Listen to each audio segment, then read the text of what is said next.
When Dante Valenti, New York's most ruthless crime lord, finds his maid sneaking through his private clinic at midnight with a crying bundle in her arms, he expects lies. What he gets instead is a premature newborn with his brother's eyes and a woman so terrified she'd rather die than speak the truth. But Mara Hayes's bruises tell a story louder than words, and Dante Valenti doesn't forgive family who cross lines that should never be crossed. Some secrets are worth killing for. Some are worth dying to protect, and some will burn an empire to ash. If you want to see how far loyalty can bend before it breaks, stay until the end. Hit that like button and drop a comment telling me what city you're watching from. I want to see how far this story travels. What? The Valenti estate didn't sleep. Even at 2 in the morning, its sprawling grounds hummed with the quiet machinery of power. Security rotating shifts, cameras sweeping marble hallways, and somewhere deep in the wine cellar, men who'd made the mistake of crossing Dante Valenti learning what mercy looked like when it had teeth. Dante stood in his study, bourbon untouched on the desk, watching security feeds with the focused stillness of a predator. The East Wing, the gardens, the movement. His eyes locked onto monitor 7. The private clinic corridor, restricted access, keycards only. A figure in dark clothing, moving fast, hunched over something clutched against their chest. He leaned forward, fingers already dialing his head of security. East Clinic. Someone's inside. Sir, the system shows no breach. I don't care what the system shows. I'm looking at them right now. Dante was already moving, the phone still pressed to his ear as he strode through the hallway with the purposeful silence of a man who'd learned to walk like death itself. His security chief's voice crackled updates, perimeter secure, no vehicles, inside job, but Dante barely heard him. Someone had violated his sanctuary. Someone was stupid enough, desperate enough, or suicidal enough to steal from the one place in the entire estate that even his own men entered with permission. The clinic hallway stretched before him, all sterile white and recessed lighting. His footsteps echoed once, twice, then he saw her. A woman, small-framed, dark hair falling loose from a hastily tied bun. She wore the simple black uniform of the household staff, but it hung wrong on her, too loose, like she'd lost weight she couldn't afford to lose. Her arms were wrapped around something bundled in what looked like a pale yellow blanket. She froze when she saw him, her whole body going rigid with the kind of fear that came from knowing exactly who you were looking at. Dante stopped 10 feet away, hands relaxed at his sides, voice carrying the quiet authority that made grown men confess to crimes they hadn't committed. Turn around. She didn't move. Her shoulders trembled, but she didn't turn. I said turn around. Slowly, like a woman walking to the gallows, she turned. The light hit her face, and Dante's memory supplied a name he'd never paid attention to before. Mara Hayes, one of the cleaning staff. Invisible, the way good help was supposed to be. Except she wasn't invisible now. Her face was a battlefield. A healing bruise yellowed along her left cheekbone. Her bottom lip had been split recently enough that the scab still looked fresh. And her eyes, Christ, her eyes held the kind of exhaustion that came from running on nothing but terror and willpower. What's in the blanket? It wasn't a question. Dante Valenti didn't ask questions when he already knew he'd get the answer. Mara's arms tightened around the bundle. Please? What is in the blanket? A sound cut through the tension. Thin, warbling, unmistakably infant. The bundle moved, and Dante's entire understanding of the situation shifted like tectonic plates rearranging. Show me. Mr. Valenti, please, I just need... Show me. Her hand shook so badly she nearly dropped the blanket as she peeled it back. Dante stepped closer, close enough to see what she'd been protecting with her body, her silence, her midnight escape. A baby. Premature from the look of it, tiny, almost fragile, with that translucent skin newborns sometimes had when they came too early. The infant's face was scrunched in distress, one impossibly small fist waving in agitation. Dante's mind worked fast, cataloging details with the ruthless efficiency that had kept him alive in a business where sentiment got you killed. The timeline, her injuries, the way she held that baby like it was the only thing anchoring her to earth. How old? 3 weeks. Her voice barely made it past a whisper. He was early. 6 weeks early. I delivered him in my quarters. I couldn't risk... Who else knows? No one. I swear to God, no one. Don't swear. Dante's voice dropped to something colder than the marble beneath their feet. Just tell me the truth. Who's the father? The question hit her like a physical blow. She actually stepped back, cradling the baby closer, and Dante saw it again. That flinch, that instinctive protective curl of her body that spoke of someone used to being hurt. I can't, please. If I tell you, you're already caught. Dante moved closer, slow, deliberate, watching her the way he'd watch a cornered animal. You broke into my private clinic at 2 a.m. with a 3-week-old infant nobody knew existed. You're scared enough to risk your life sneaking around my estate in the middle of the night. So let me make this very simple. You can tell me the truth, or you can tell me the truth after I've had my men tear your life apart looking for it. Your choice. Mara's face crumpled. Tears spilled over, tracking down her cheeks with the kind of hopeless surrender that made something uncomfortable twist in Dante's chest. I needed medicine, she whispered. He has a fever. I didn't know what else to do. The pharmacy would ask questions, and I couldn't. I can't let anyone know. If he finds out I told, if anyone finds out, he'll… Dante's voice could have cut glass. Who's he? The baby wailed harder, the sound echoing off the clinic walls like an accusation. Mara tried to shush him, rocking instinctively, but her whole body was shaking now, and the infant could feel it, feeding off her fear. Dante made a decision. Come with me. What? No, I just need… I said come with me. He turned, already walking, knowing she'd follow because she had no other choice. You want medicine for the baby? Fine. But we're doing this in an exam room where I can see what we're dealing with, and you're going to tell me everything, starting with who put those bruises on your face. The exam room was too bright, all harsh fluorescent lights and the antiseptic smell of a place designed to fix broken things. Dante watched as Mara laid the baby carefully on the padded exam table, her hands gentle despite their trembling. The infant, a boy, Dante noted, had stopped crying, but his breathing sounded wrong, labored. Each tiny inhale seemed to cost him. Dante pulled out his phone, dialed a number he rarely used. It rang once. This is Dr. Chen. I need you at the estate. East Clinic. Now. Mr. Valenti, it's 2 a.m. I'm aware of the time, doctor. I'm also aware that I pay you enough to make time irrelevant. Infant, 3 weeks old, premature, respiratory distress. How fast can you be here? A pause, then the sound of sheets rustling. 20 minutes. Make it 15. Dante ended the call and turned back to Mara. She hadn't moved, hadn't taken her eyes off the baby, one hand resting feather-light on his chest to feel him breathe. The doctor will be here soon, Dante said. He's good, discreet. Your son will get what he needs. I can't pay. I didn't ask you to.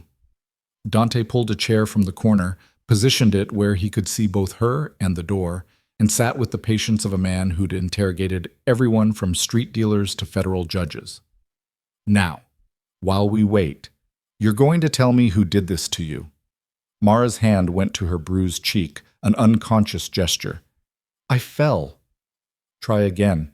I'm clumsy. The stairs in the servants' quarters. Mara. Her name in his mouth made her flinch harder than any threat could have. I've seen what clumsy looks like. I've also seen what it looks like when someone's been hit by a man who knows how to hurt without leaving marks that last. Your cheekbone, that's at least 2 weeks old. The split lip is newer. 4, maybe 5 days. And the way you're holding your left side tells me you've got bruised ribs you're trying very hard not to show me. Her composure shattered. She turned away, shoulders shaking, one hand pressed to her mouth to muffle the sound of her breaking. He said… The words came out mangled by tears. He said if I told anyone, he'd make sure I never saw my sister again. Nina, she's only 16, she's still in school, and he knows where she lives, where she goes, everything, and I can't risk her. I can't… Who? Said that. Mara shook her head violently, backing away even though there was nowhere to go. I can't. You don't understand. If he knows I told you… Look at me. She did, reluctantly, tears still streaming. Dante leaned forward, elbows on his knees, voice dropping to something almost gentle, which somehow made it more terrifying. Do you know who I am? What I do? A jerky nod. Then you know that whoever you're protecting, whoever you're scared of, I'm worse. I'm the man they're scared of. So when I tell you that nothing will happen to your sister, that no one will touch you or that baby again without going through me first, you can believe it because I don't make promises I can't keep. The silence stretched. Somewhere in the estate, a clock chimed 2:30. The baby made a small sound, not quite a cry, and Mara's hand immediately went to soothe him. Your brother, she whispered finally, the words barely audible. Kieran. Dante went very, very still. Say that again. Kieran Valenti. Mara's voice strengthened with the terrible relief of a secret finally spoken. It was 6 months ago. He came to the estate for some family meeting. I was cleaning the library, and he said I was pretty, asked my name. I thought, I was so stupid. I thought he was just being nice. Dante's hands curled into fists on his knees.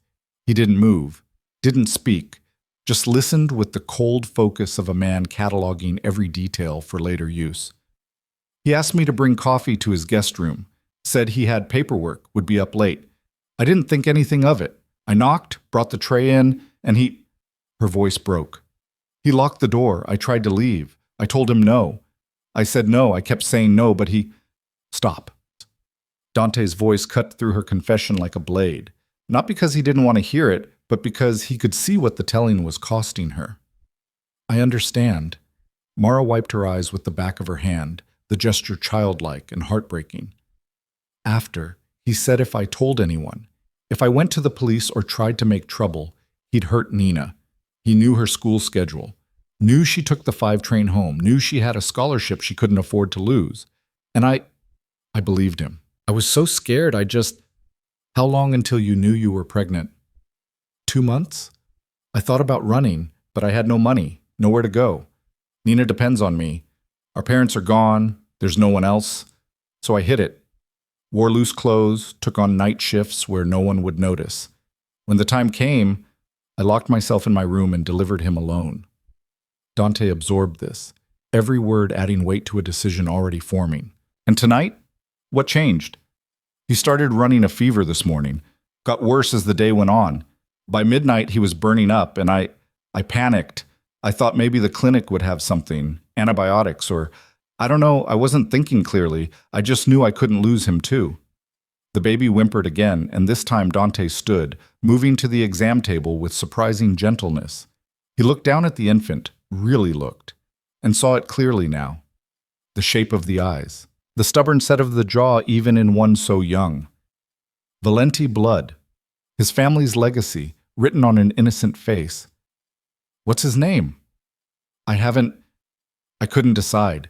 Naming him felt like admitting he was real, and if he was real, then Kieran might... The door opened. Dr. Chen swept in, medical bag in hand, taking in the scene with the professional neutrality of a man paid extremely well to ask no questions. Show me the patient. Dr. Chen worked with efficient precision, examining the baby with gentle hands while Mara hovered anxiously nearby. Dante stood back, arms crossed, watching everything. Mild respiratory infection, the doctor announced after several minutes. Common in premature infants. Nothing life-threatening if treated properly. He pulled a prescription pad from his bag, scribbling rapidly.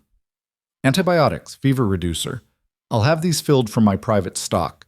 You'll have them within the hour. He'll be okay? Mara's voice trembled with desperate hope. With proper care and medication, yes. Dr. Chen's gaze flicked to Dante. He should be monitored. Premature infants are fragile. He'll be monitored, Dante said flatly. Here, you'll check on him daily until he's stable. Mr. Valenti, daily, doctor.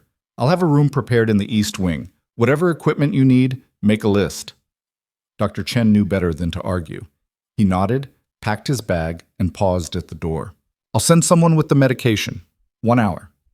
Then he was gone, leaving Dante and Mara alone with the baby and the weight of everything unsaid. Mara broke the silence first. You don't have to do this. I can take him back to my quarters, keep him hidden. No, but you're not going back to those quarters.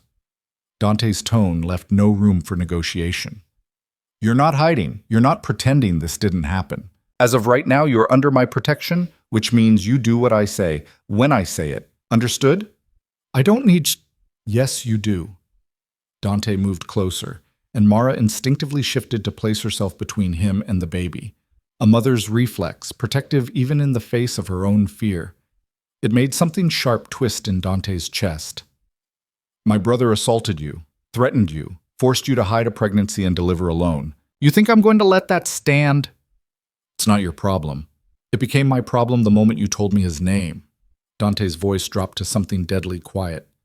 Kieran made this my business when he touched someone under my roof, when he used my family name as a weapon against a woman with no power to fight back.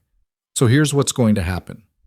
You're going to the East Wing, locked, guarded. No one gets in without my permission. Doctor, Chen will make sure your son gets everything he needs, and you're going to write down everything. Every threat Kieran made, every detail you remember, everything about your sister and where she is. Why? What are you going to do? Dante's smile could have frozen blood. I'm going to have a conversation with my brother about family honor. But first, I'm going to make sure Nina is somewhere Kieran can never touch her. Mara's eyes widened. You'd really? I don't make threats, Mara. I make promises, and I promise you this. Kieran will never hurt you again. Your sister will be safe. And that baby. He looked down at the infant, something unreadable crossing his face. Will grow up knowing he's protected. Not because of who his father is, but in spite of it. Tears spilled over again, but this time they looked different. Not fear. Something closer to disbelief, to hope she was afraid to hold. I don't understand. Why would you help me? I'm no one. Just a maid who... You're a woman who survived something you shouldn't have had to survive. You're a mother who kept a premature infant alive with nothing but will and desperation. And you're someone my brother wronged under my roof. Dante's voice hardened. That makes you my responsibility, whether you understand it or not. Before Mara could respond, the door opened again. One of Dante's security team, Marco, reliable, discreet, appeared with the duffel bag. The medication, sir. Doctor, Chen sent it ahead. Good. Marco, I need you to arrange something. Dante turned to Mara. Your sister. Where does she live? The Bronx, University Heights, but address. Mara rattled it off, her voice shaking with the realization that this was really happening, that Dante Valenti was really about to upend her entire world. Dante relayed the information to Marco. I want a team there within 30 minutes, full surveillance. If anyone approaches her building, I want to know who they are and why. And I want her brought here by morning. Tell her... He paused, glancing at Mara. Tell her it's a family emergency. Her sister needs her. Make it convincing but not frightening. Yes, sir. And Marco? This stays quiet. No one talks about the woman or the baby in the East Wing. Anyone asks, you don't know anything. Understood, sir. Marco disappeared as efficiently as he'd arrived. Dante turned back to Mara, who was staring at him like he'd grown a second head. You're really bringing Nina here? I told you I would. But she has school, and her job at the coffee shop, and she'll be safe. Everything else can be managed. Dante moved toward the door, then paused. Get some rest. Someone will bring you to the East Wing shortly. Dr. Chen will be back in the morning to check on the baby. Mr. Valenti, he looked back, one hand on the doorframe. Thank you. The words were inadequate for what she was feeling. Dante could see it in her face, the overwhelming confusion of being terrified and grateful all at once. Thank me when it's over, he said quietly. Right now, all I've done is what should have been done 6 months ago. The East Wing had been designed as guest quarters for visiting allies, people important enough to need luxury but dangerous enough to require containment.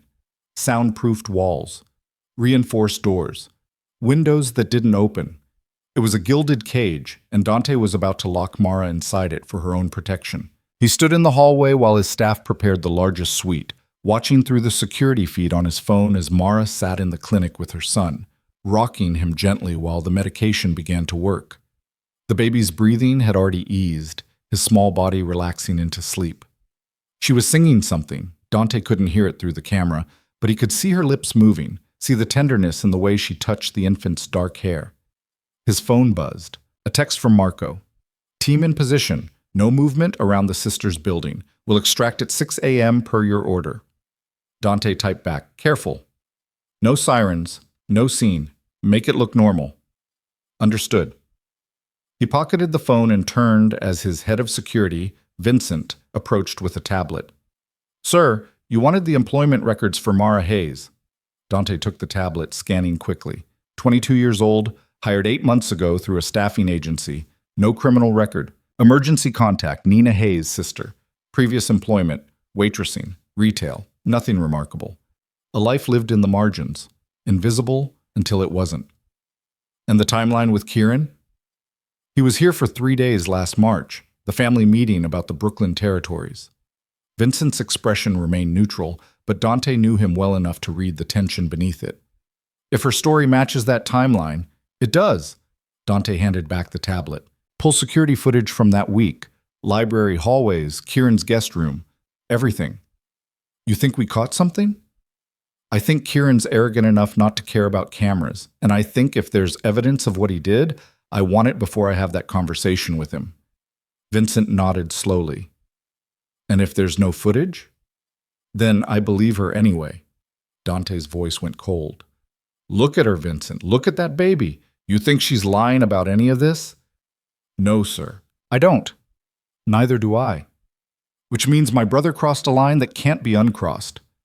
Dante turned toward the suite where Mara would stay. Double the guard rotation on this wing. No one gets in without my explicit permission. That includes family. Especially family? Especially family. Vincent left to make the arrangements, and Dante stood alone in the hallway, thinking about honor and blood and the 1,000 small ways loyalty could rot from the inside. He'd built an empire on the principle that his word was law, that those under his protection stayed protected, that the Valenti name meant something. And Kieran had taken all of that and burned it, used it as cover to hurt someone powerless to fight back. The door to the clinic opened, and a staff member emerged, one of the housekeepers Dante recognized but couldn't name. She stopped when she saw him, immediately deferential. Mr. Valenti, we've prepared the suite. Is there anything else the young woman will need? Baby supplies. Formula, diapers, whatever an infant requires. Have it delivered within the hour. Yes, sir. And, sir? If I may ask, is everything all right? Dante's expression revealed nothing. Everything's fine. Make sure word doesn't spread about our guest. Discretion is important. Of course, sir. She hurried away, and Dante remained standing in that too-bright hallway, thinking about the weight of crowns and the cost of kingdoms built on violence. Somewhere in the estate, Kieran was likely asleep, comfortable in his penthouse apartment on the grounds, unaware that his past had finally caught up to him. Unaware that the brother he'd always dismissed as too ruthless, too cold, too controlled, was about to show him exactly what ruthless looked like when it had a reason to burn. But not yet. First, Dante would make sure Mara and her son were safe, that Nina was secured, that every piece was in place. Then he would remind Kieran exactly who ran this family, and what happened to those who forgot it. Dawn came slowly to the Valenti estate, painting the grounds in shades of gray and gold. Dante hadn't slept. Sleep was a luxury he rarely afforded himself, and tonight had given him even less reason to try. He'd spent the hours reviewing footage, making calls, putting pieces in motion with the methodical precision of a man orchestrating a war.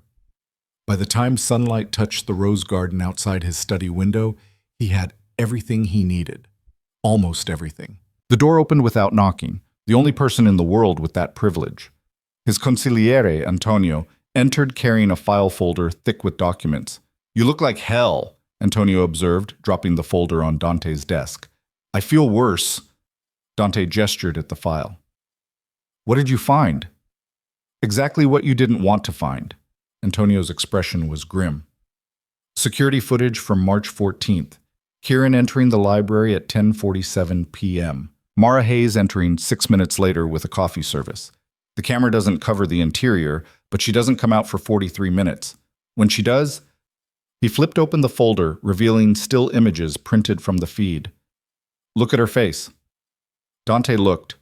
Mara, younger by 6 months but still recognizable, emerging from the library with her uniform disheveled, her eyes red, her expression shattered. The image quality was good enough to see the beginning of a bruise on her upper arm where someone had grabbed her too hard. Where did she go after? Directly to the servants' quarters. Didn't come out until her shift the next morning. I pulled the logs. She called in sick the following 3 days. Dante's jaw tightened. And Kieran? Left the estate the next afternoon. Didn't return for 2 months.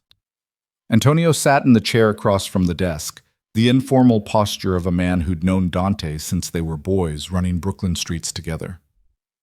You're really going to do this? Go after your own brother? He's not my brother anymore.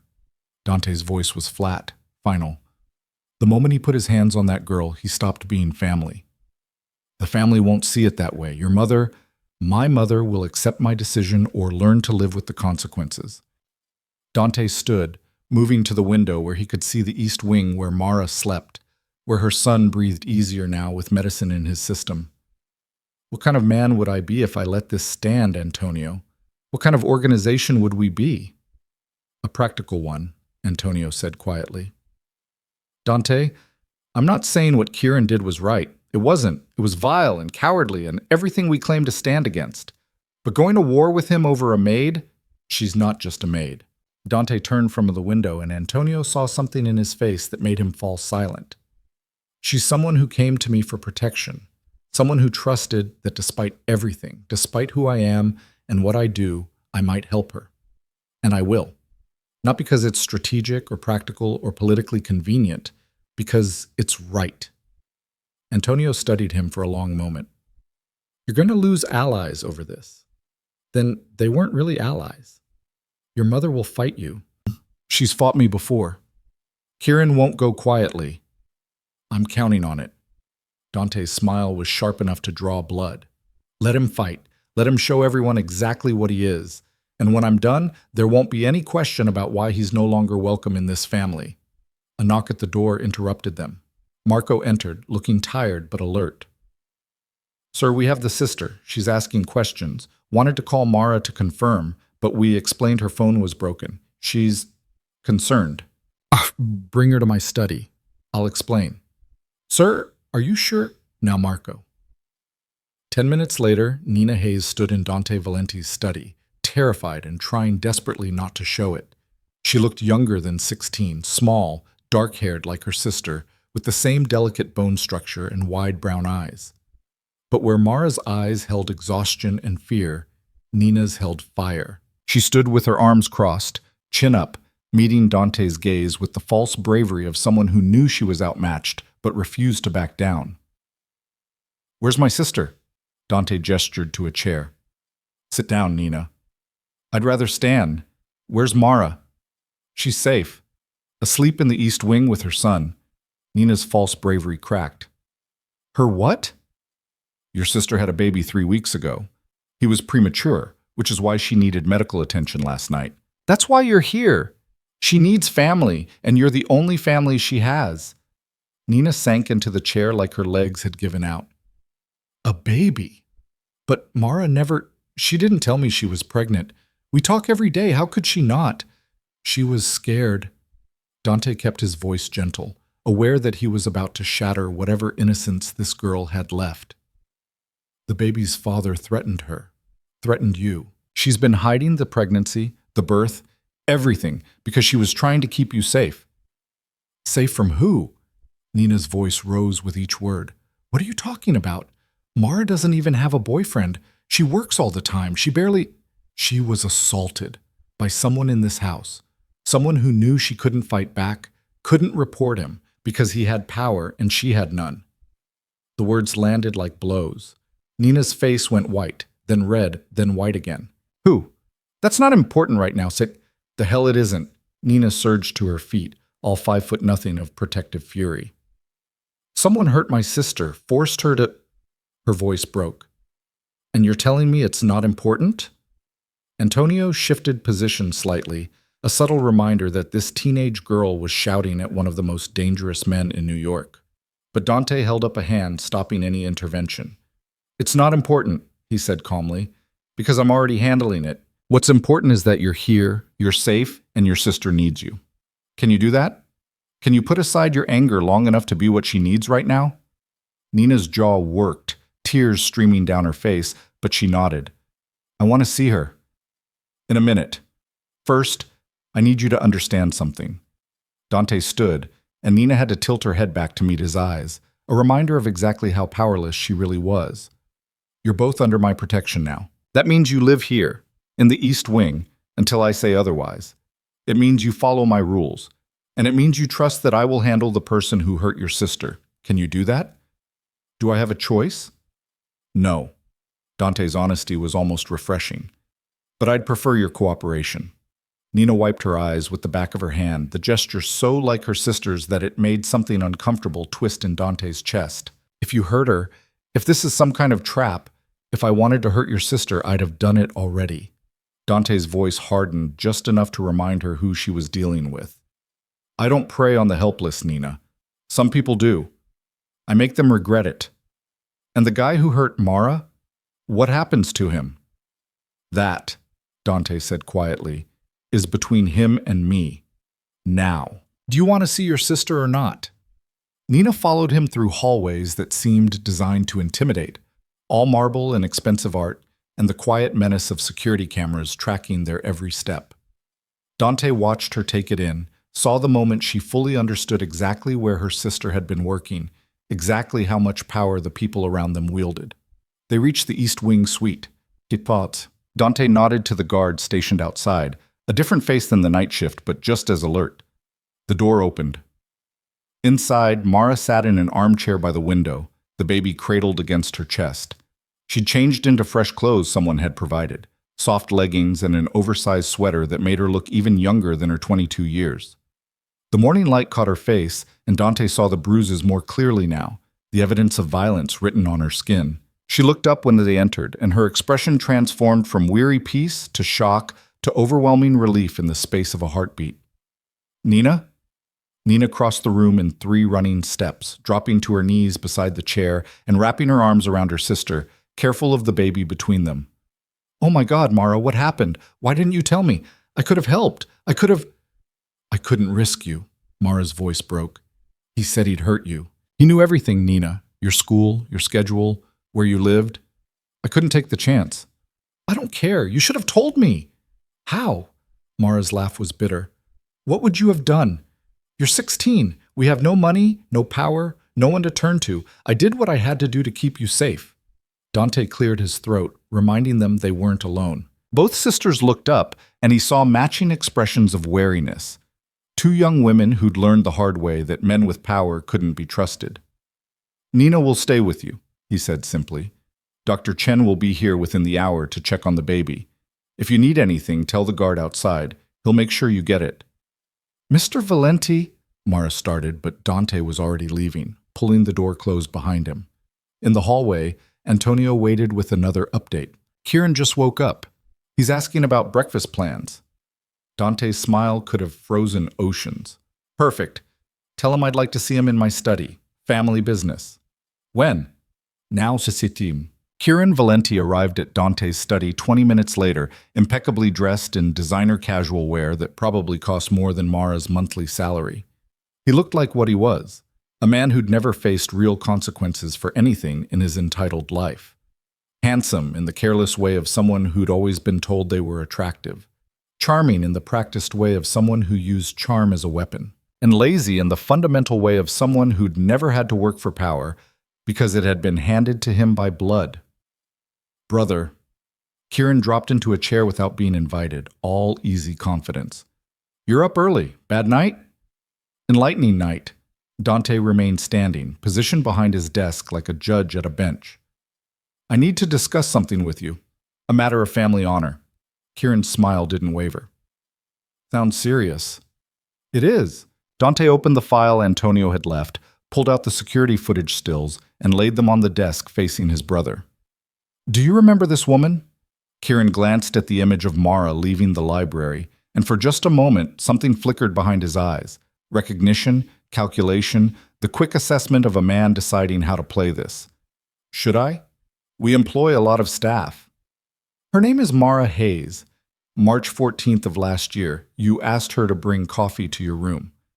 Dante's voice remained perfectly level, giving nothing away. Do you remember now? Vaguely. Kieran's tone suggested casual dismissal, but his posture had shifted, less relaxed, more alert. Why? Did she complain about something? Because I'll be honest, I don't remember having any issues with the girl. No, she didn't complain. Dante moved around the desk, slow and deliberate. She didn't say a word. Not when you locked the door. Not when you ignored her telling you no. Not when you threatened her afterward. The temperature in the room dropped 20 degrees. Kieran's smile finally died. I don't know what you've heard, but she showed up in my clinic last night with a 3-week-old baby. Your son. Dante's voice could have cut steel. Premature. She delivered him alone in her quarters because she was too terrified to seek medical help. The baby she conceived when you assaulted her in the library. That's insane. You're going to believe some Maid story over... I have footage of her entering that library healthy and leaving traumatized. I have medical records confirming the timeline of the pregnancy. I have her testimony about your threats against her 16-year-old sister. Dante leaned against his desk, arms crossed, every inch the predator finally cornering prey. So let me be very clear. I know what you did. The only question now is what you're going to do about it. Kieran stood abruptly, all pretense of charm abandoned. She's lying. She probably got pregnant by some boyfriend and now she's trying to go out. She has bruises, defensive wounds, the kind of injuries consistent with being attacked by someone stronger. Dante's voice dropped to something deadly quiet. Want to explain those? I don't have to explain anything to you. Yes, Kieran, you really do. The silence stretched between them, filled with years of resentment, competition, and the fundamental difference between a man who'd earned his power and one who'd simply been born adjacent to it. Kieran broke first. Fine. So I hooked up with the help. It's not a crime. Rape is a crime. She didn't say no. She did. Multiple times, according to her statement. Kieran's laugh was ugly. And you believe her? Some girl looking for a payday? She's not asking for money. She's asking for protection from you. Dante straightened and Kieran actually took a step back, an instinctive recognition of danger. Here's what's going to happen. You're going to leave this estate today, and you're not coming back until I decide you've earned the privilege. You can't banish me. This is family property. That I control. Dante's voice cracked like a whip. Every brick, every dollar, every decision runs through me. You seem to have forgotten that. Mother will accept my judgment, or she can join you in exile. Dante moved closer, invading Kieran's space with the casual confidence of someone who'd never lost a physical confrontation. You used our family name as cover to assault a helpless girl. You threatened a child to keep your victim silent, and you left that woman to deliver your son alone in a locked room, terrified for her life. You think I'm going to tolerate that? Kieran's face flushed with rage. She's no one, a maid. You're really going to destroy family unity over some... The slap came so fast, Kieran didn't see it coming. His head snapped to the side, and when he looked back, Dante's hand was already lowered, expression unchanged. Speak about her like that again, Dante said softly, and we'll find out exactly how much family unity matters when your jaw is wired shut. Kieran touched his reddening cheek, eyes wide with shock. Dante had never struck him before, had never needed to. The threat had always been enough. Not anymore. You have 2 hours to pack, Dante continued, as if the violence had never happened. Antonio will drive you to the apartment in Manhattan. You'll stay there until I summon you back. You will not contact Mara, her sister, or anyone associated with them. You will not attempt to return to this estate. And you will hope, pray even, that I don't decide you deserve worse than exile. This isn't over. Yes, Kieran, it is. Dante returned to his desk, dismissing his brother with the gesture like the irrelevance he'd become. And if you're smart, you'll accept that banishment is mercy, because trust me when I say the alternative is significantly less pleasant. Kieran stood there, breathing hard, rage and humiliation warring on his face, but he wasn't stupid enough to push further. Not when Dante's eyes held that particular emptiness that meant he'd already decided how far he was willing to go. 2 hours, Dante repeated. Don't make me come looking for you. Kieran left without another word, and Dante stood alone in his study, feeling the weight of decisions made and bridges burned. Antonio emerged from where he'd been waiting in the adjoining room, close enough to intervene if things had turned violent, far enough to maintain deniability. That went better than expected. He'll retaliate. Dante's voice was tired. Kieran's always been vicious when he feels cornered. Then we'll handle it. Antonio poured 2 glasses of bourbon despite the early hour. For what it's worth. You did the right thing. The right thing. Dante accepted the glass, staring into the amber liquid. I'm not sure I know what that is anymore, Antonio. I've built an empire on violence and fear. I've destroyed men for lesser offenses than looking at me wrong. And now I'm playing hero for a girl who probably thinks I'm just a different kind of monster. Maybe you are. Antonio raised his glass. But you're the kind of monster who protects people who can't protect themselves. In our world, that's something. They drank in silence, watching through the window as Kieran's car pulled away from the estate, carrying Dante's brother toward an exile that might be permanent. And in the East Wing, Mara held her unnamed son and tried to believe that maybe, finally, the nightmare was over. She had no way of knowing it was just beginning. Shit. The first 3 days passed in a strange, suspended peace that felt too fragile to trust. Nina adapted to life in the East Wing with the resilience of someone who'd learned young that circumstances could change without warning, and survival meant rolling with whatever came next. She took over the night feedings, insisted on learning how to properly swaddle the baby, and spent hours researching premature infant care on her phone while Mara slept the exhausted sleep of someone finally released from constant terror. Dr. Chen visited twice daily, monitoring the baby's progress with professional thoroughness. The antibiotics had worked, the fever broke within 48 hours, and the infant's breathing steadied into the natural rhythm of healthy sleep. On the 3rd morning, as sunlight streamed through the suite windows, the doctor finally allowed himself a small smile. He's doing remarkably well, thriving, actually. He made notes on his tablet, then glanced at Mara. Have you decided on a name yet? Mara looked down at her son, currently sleeping peacefully in her arms, and felt something shift in her chest. For 3 weeks, she'd been too afraid to name him, as if refusing to acknowledge his existence might somehow protect them both. But he was real. He was here, and he deserved to be more than just the baby. Evan, she said softly. It means young warrior. He's been fighting since the day he was born. Nina curled up on the sofa with a textbook, looked up with tears in her eyes. That's perfect. Dr. Chen nodded his approval. Evan it is then. I'll update his medical file. He packed his equipment with practiced efficiency. I'll be back tomorrow, but if anything changes, fever, difficulty breathing, anything concerning, use the call button immediately. Mr. Valenti has made it very clear that Evan's care is top priority. After he left, Nina set aside her homework and moved to sit beside her sister. So, are we going to talk about the elephant in the room? Which elephant? There are several.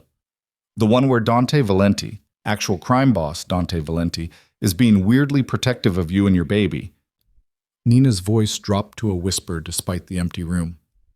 Mara, what's really going on here? And don't say he's just being kind, because men like him don't do kind without expecting something back.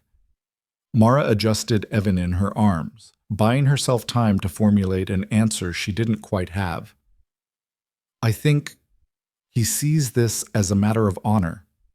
Kieran used the family name as a weapon. Dante seems to take that personally. Yeah, but exiling his own brother, that's not just about honor, that's... Nina struggled for the right word. That's personal, like he's actually angry on your behalf. Maybe he is. Mara looked toward the window where the estate grounds sprawled in manicured perfection. Or maybe he just doesn't like being made to look weak. Either way, I'm not going to question it, not when we're finally safe.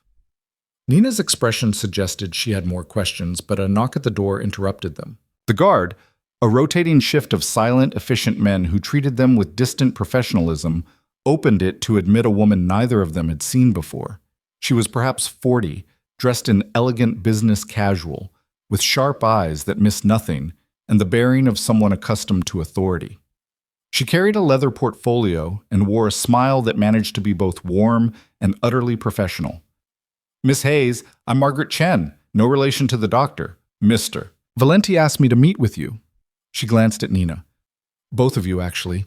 Mara's protective instincts flared immediately. About what? Your situation. May I sit? The woman waited for permission, a small courtesy that somehow made the intrusion less threatening. Mara nodded toward the armchair, and Margaret settled in like this was a routine business meeting rather than a conversation in a gilded cage.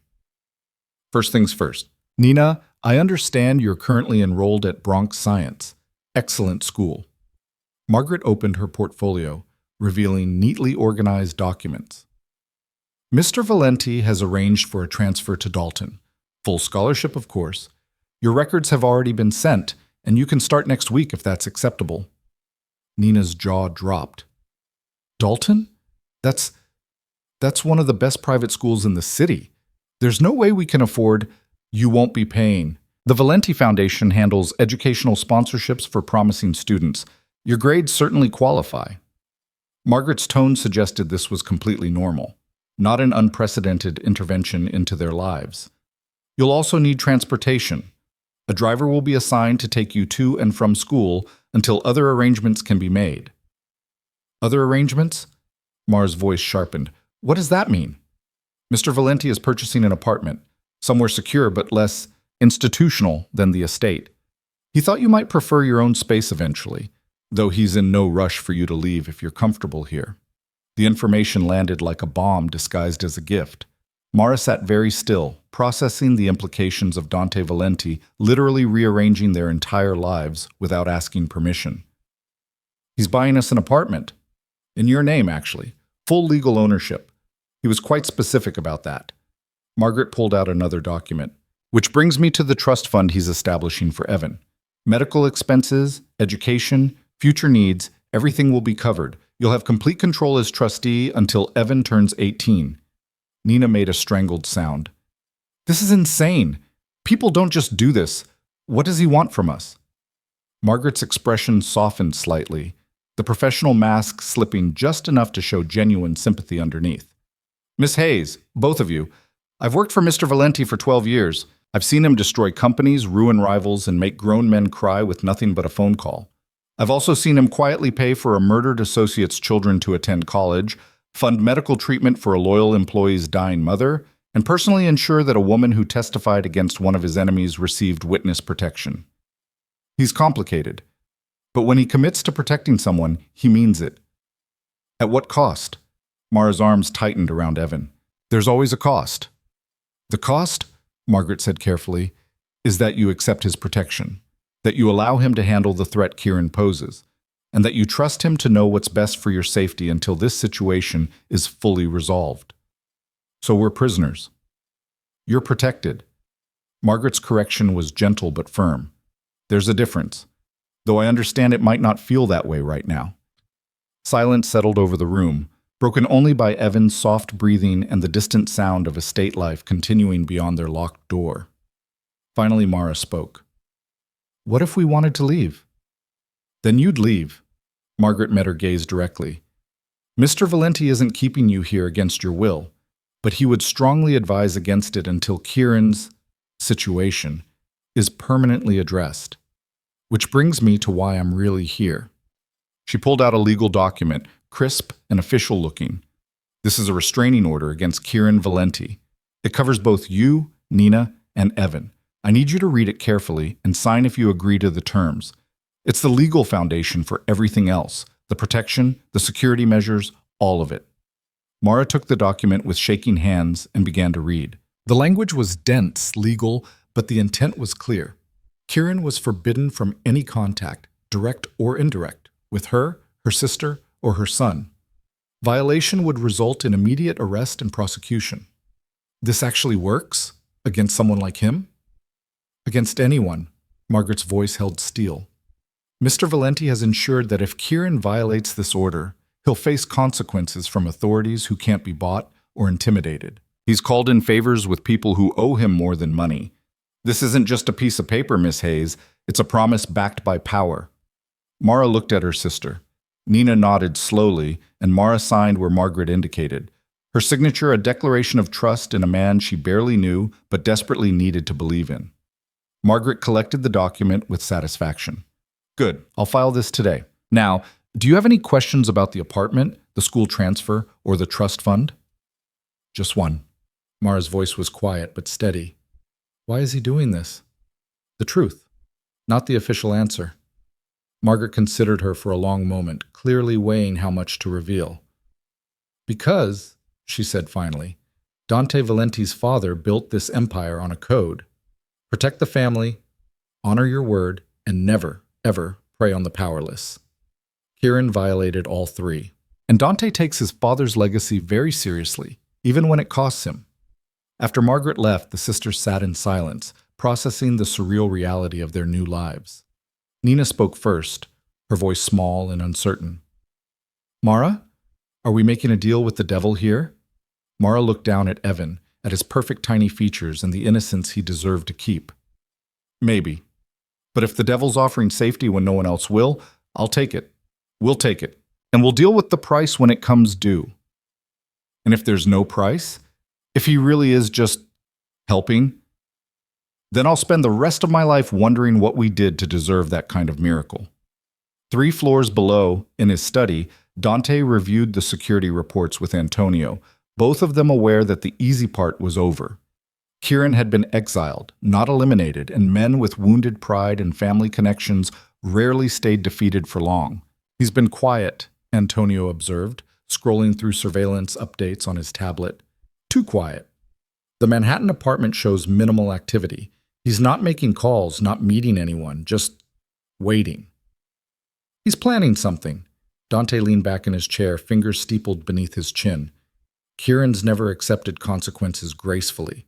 The question is what he'll do and when. We could make this permanent. One word and he disappears. No complications, no threats. No. Dante's response was immediate and firm. He's still my mother's son. Still blood. I won't kill him unless he forces my hand. Sentimental of you. Practical.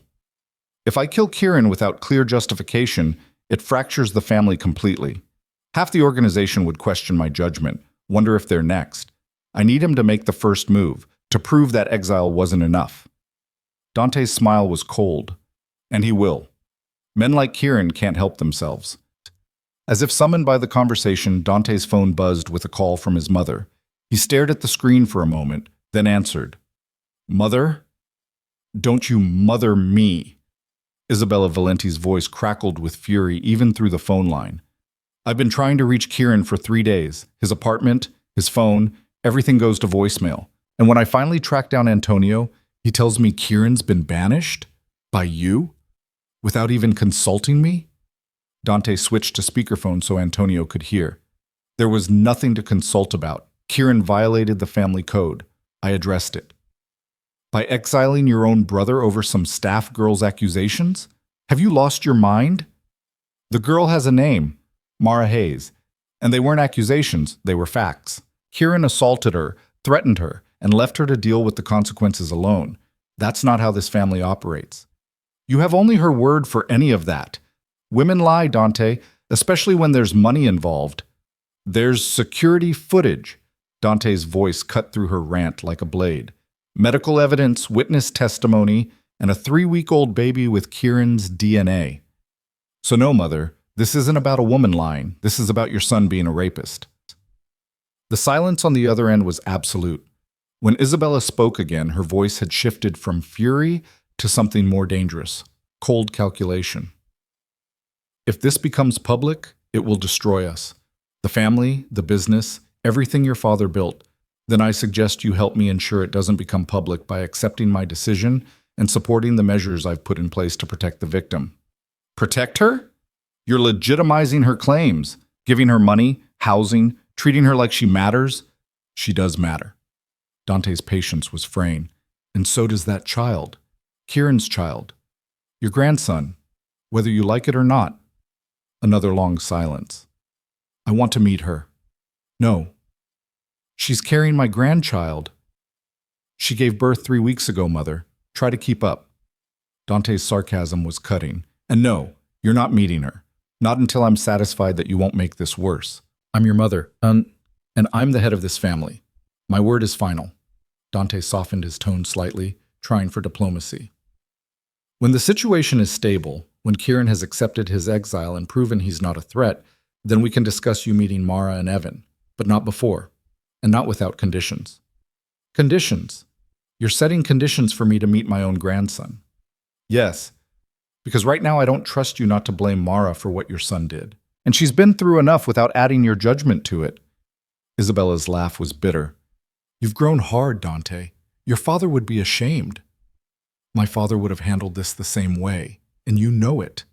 Dante's voice hardened to match hers. He never tolerated abuse of power, never protected family members who crossed the lines that mattered. That's the legacy I'm upholding. By destroying your brother's life, by holding him accountable, there's a difference.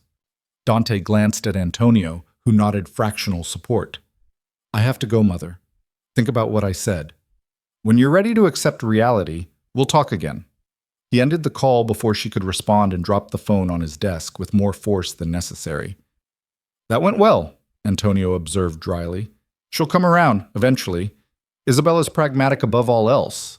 Once she realizes Kieran's behavior could actually damage the organization, she'll fall in line. And if she doesn't? Dante's expression was answer enough. In his world, loyalty ran deep but not infinite. Even mothers could be managed when necessary. A different notification buzzed, this one from Marco. Dante opened the message and felt his jaw tighten. Problem? Antonio leaned forward. Depends on your definition. Nina's apartment in the Bronx burned down last night. Total loss. Fire marshals calling it accidental, faulty wiring. But the timing is interesting.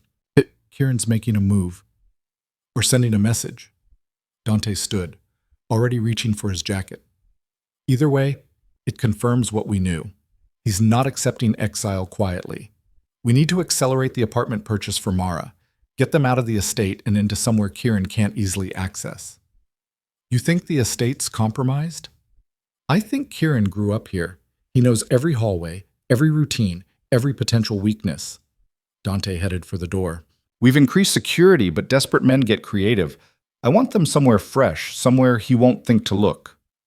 And where will you be? With them, making sure they understand the threat level just changed. Mara was reading to Evan, a children's book Nina had found in the estate library, all bright illustrations and simple rhymes, when Dante knocked and entered without waiting for permission. His expression made her stomach drop. What happened?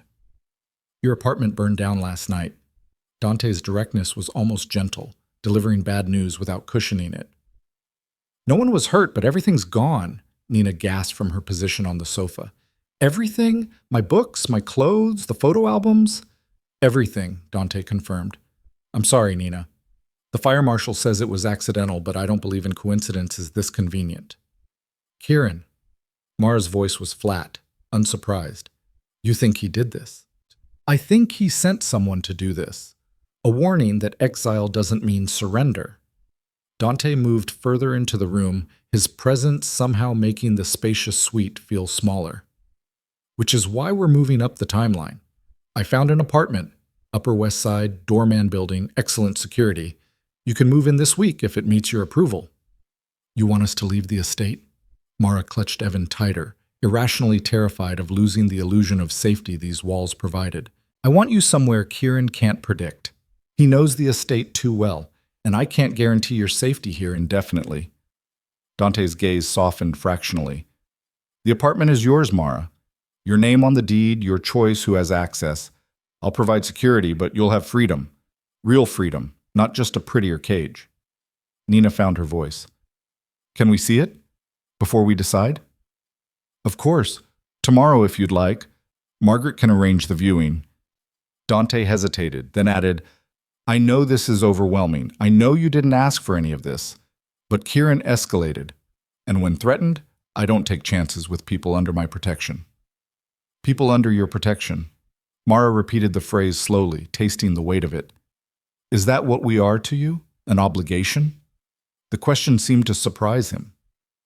Dante was silent for a long moment, clearly choosing his words with unusual care. You're a woman who survived something unconscionable. A mother protecting her child. A person who deserves safety and dignity, regardless of what my brother took from you. He met her eyes directly. So yes, you're under my protection. But you're also more than an obligation. You're a reminder that power should mean something beyond what it can destroy." The honesty in his voice made Mara's chest tight. She'd spent 3 days trying to understand Dante Valenti, trying to reconcile the ruthless crime boss with the man who'd held Evan with surprising gentleness when Dr. Chen needed both her hands free, trying to figure out if his protection was genuine or just another form of control waiting to reveal itself.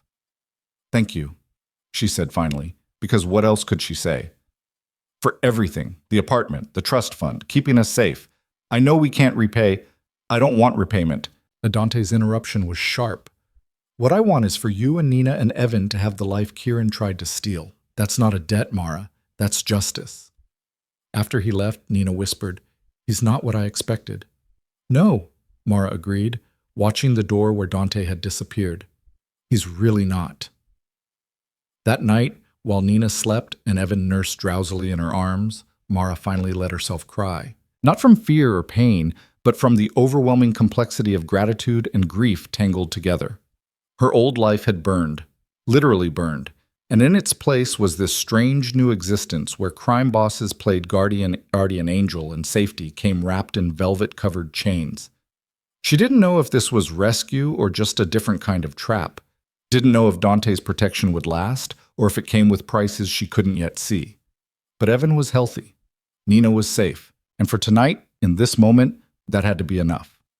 Across the estate in his private quarters, Dante stared at security footage of the Bronx apartment fire.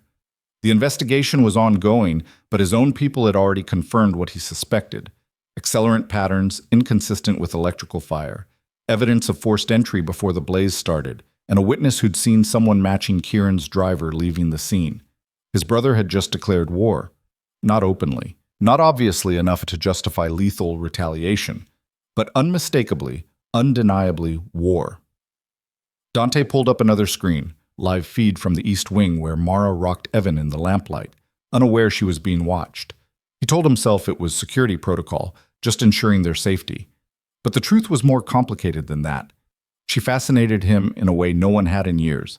Not because she was beautiful, though exhaustion couldn't hide her delicate features, but because she'd survived, had delivered a premature baby alone, hidden him for 3 weeks, and walked into potential disaster asking only for medicine to save her son. That kind of strength, that fierce protective love, reminded Dante of his mother before power had calcified her into something harder and colder.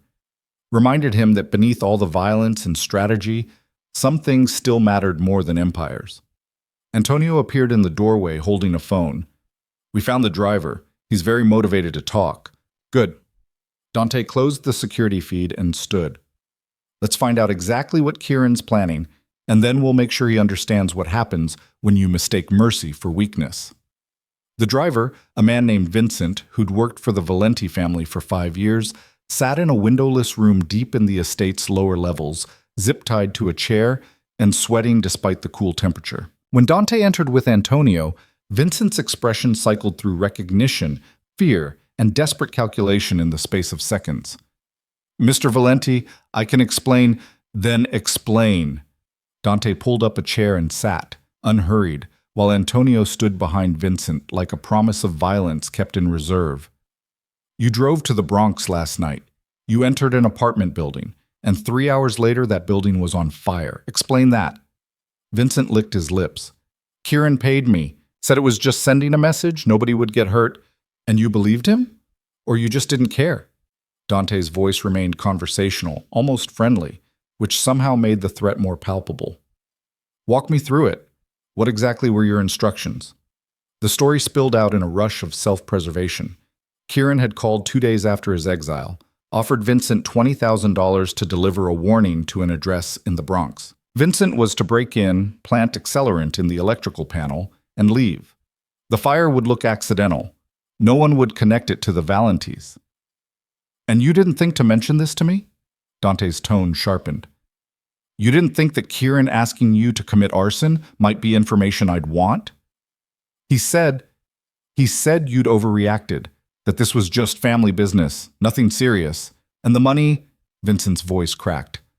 "I have gambling debts, Mr. Valenti. Bad ones. I needed the cash." "So you endangered innocent people for $20,000? Dante stood slowly, and Vincent flinched. "Did you check the apartment before you set the fire? Make sure no one was home." "It was empty, I swear. I checked every room." "It was empty because I'd already moved them to the estate. But you didn't know that. You would have killed them without blinking if they'd been there sleeping." Vincent had no answer for that, and the silence was damning. Dante turned to Antonio. "Pay his gambling debts, all of them." Vincent's expression flickered with confused hope. "Sir?" "And then make sure he understands that working for this family again in any capacity would be a terminal mistake." Dante headed for the door. "He lives because he was honest when it mattered. But he's done here." Outside the room, Antonio caught up quickly. "You're letting him walk? He's a fool, not a killer. And we got what we needed, confirmation that Kieran's actively working against us." Dante's jaw tightened. "Which means the kid gloves come off." "How off?" "Tomorrow we visit Kieran, together. And we make absolutely certain he understands that this ends now, or it ends with him in the ground. His choice." But even as Dante made plans and issued orders, part of his mind remained on the East Wing, on a young mother and her infant son sleeping under his protection, on the responsibility he'd claimed and the promises he'd made. Some wars were fought with bullets and blood. Others were fought with patience and positioning, with protection and power used not to destroy, but to preserve. Dante had spent 15 years mastering the first kind of war. Now he was learning the second, and discovering that keeping people safe was infinitely harder than making them afraid. In the morning, everything would change again. Kieran would be confronted. Lines would be drawn. And Mara would have to decide how much she was willing to trust a man whose world was violence, even when that violence was meant to save her. But tonight, the estate was quiet. Evan slept peacefully in his mother's arms. Nina dreamed of new schools and fresh starts, and Dante stood watch over them all, a devil-playing guardian, wondering when, not if, the cost of protection would finally come due. The confrontation came at dawn, when the city was still gray and the streets belonged to delivery trucks and early shift workers who didn't ask questions. Dante and Antonio arrived at Kieran's Manhattan apartment in an unmarked car, accompanied by 2 additional men whose sole purpose was to ensure the conversation remained private. The building doorman recognized Dante immediately and wisely found urgent business elsewhere. The elevator ride to the penthouse was silent except for the mechanical hum of cables and Antonio's almost casual check of the gun holstered beneath his jacket. "You planning to use that?" Dante asked quietly. "Planning to be ready if you need me to." Antonio's expression was unreadable. "Kieran's cornered. Cornered animals bite." "Let him." Dante's voice was cold. "It'll make what comes next easier to justify." The penthouse door was unlocked, which should have been the first warning. Dante pushed it open slowly, every instinct honed by 15 years of survival screaming that something was wrong. The apartment was dark, curtains drawn against the morning light, and completely silent. Too silent. Antonio moved left while Dante went right, both of them clearing the space with practiced efficiency. Living room empty. Kitchen untouched. Bedroom. Kieran sat on the bed, already dressed, suitcase open beside him like he'd been expecting company, but his eyes held something manic and desperate that made Dante's hand move instinctively toward his own weapon. "Took you long enough?" Kieran's voice was rough, like he'd been drinking or screaming or both. "I was starting to think you'd actually let me rot here in exile. How disappointing that would have been." "We need to talk about the fire." Dante stayed in the doorway, maintaining distance and tactical advantage. "And the driver you bribed, and whatever else you're planning that you think I won't find out about." Kieran laughed, the sound jagged and wrong. "The fire? That was just the opening move, brother. Just letting you know I'm still in the game." "There is no game." Dante's voice hardened. "You assaulted Mara. You threatened her family. You violated every principle this organization stands for. The only reason you're still breathing is because you're blood, but that protection has limits." "Blood." Kieran spat the word like poison. "You care more about some random maid than your own brother. Do you hear yourself? Do you understand how pathetic that makes you look?" Antonio shifted position slightly, and Kieran's gaze snapped to him with feral awareness. "Easy, Antonio. We're just talking. Family conversation." Kieran stood slowly, hands visible, but his whole body vibrated with barely contained violence. That's what this is, right, Dante? You came here to talk? To tell me one more time how disappointed you are, how I've failed the family legacy, how father would be ashamed. I came here to give you a choice. Dante moved into the room, claiming space, refusing to be intimidated in any environment. Accept the exile. Stay away from Mara, Nina, and the baby. Live your life somewhere else, Europe, Asia, anywhere but New York, and I'll make sure you're comfortable. Money, connections, whatever you need to start fresh. Or I stop protecting you from the consequences of what you did. I give Mara everything she needs to press charges. I make sure every news outlet in the city knows exactly what kind of man you are. And I let the pieces fall where they fall, even if that means you spend the next decade in a prison where my name won't keep you safe. Kieran's smile was all edges. You won't do that, because it would destroy the family reputation right alongside mine. Mother would never forgive you. Half the organization would question your judgment. You'd lose everything trying to punish me. You're right. Dante's admission seemed to surprise Kieran. It would cost me, significantly, which is why I'm offering you the alternative. Take the exile. Disappear.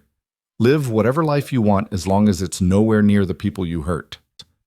And if I refuse both options, Kieran's hand drifted toward his waistband, a gesture Antonio tracked with predatory focus. If I decide I'm tired of you making decisions for me, tired of playing the disappointing younger brother while you collect praise for being so honorable and controlled, then we stop talking and start settling this another way. Dante's voice dropped to something lethal. And trust me, Kieran, you don't want that. I've been patient because you're family, but my patience isn't infinite. The moment stretched taut as wire. Kieran's hand hovered near his waistband, his expression cycling through rage and calculation, and something that looked almost like relief that this was finally happening. Then his phone rang. The sound shattered the tension like glass breaking. Kieran glanced at the screen, and whatever he saw there made his face go pale. You need to take that? Dante asked with dangerous courtesy. It's Mother. Kieran's voice had lost its manic edge, replaced by something smaller and more uncertain. She's been calling nonstop since the exile. Then answer it. I'd like to hear what she has to say about your recent activities. Kieran answered on speaker, and Isabella's voice filled the room with imperious fury. Kieran Michael Valenti? Where the hell have you been? I've been trying to reach you for days, and now I hear from my sources that there was a fire in the Bronx connected to you. What did you do? Kieran's gaze locked on Dante, defiant and accusatory. I sent a message to the girl who's been lying about me, who's trying to destroy my life with her accusations. You burned down an apartment building? Isabella's voice climbed an octave. Are you completely insane? Do you understand what that could do to us if it gets traced back to the family? It won't. I was careful. You were sloppy. The crack of Isabella's anger was sharp enough to make even Dante wince. And now Dante has even more ammunition to use against you. Is that what you wanted? What I wanted was for everyone to stop treating me like the villain here. Kieran's composure finally shattered. She seduced me, Mother. She came to my room, she initiated everything, and now she's claiming assault because she sees an opportunity to profit from it. The lie was so audacious, so completely divorced from reality, that Dante actually felt something like admiration for the sheer boldness of it. That's not what happened, Dante said quietly into the phone. And we both know it. Isabella's sigh was heavy. Dante, are you there? I'm here, Mother, having a conversation with Kieran about consequences and choices. Then perhaps you should have that conversation with me present. This family meeting is long overdue. Her tone shifted to command mode. Both of you. The estate. 2 hours. We're settling this properly. Mother, Kieran started, but Isabella had already disconnected. The silence that followed was different than before. Less violent, more exhausted. Kieran sank back onto the bed, head in his hands, looking less like a dangerous threat and more like a man who'd finally realized how badly he'd miscalculated. She's going to side with you, he said finally, voice muffled. She always sides with you. She sides with the family, with what's best for the organization. Dante moved toward the door, Antonio falling into step beside him. 2 hours, Kieran. Don't be late. And don't do anything stupid between now and then. Like what?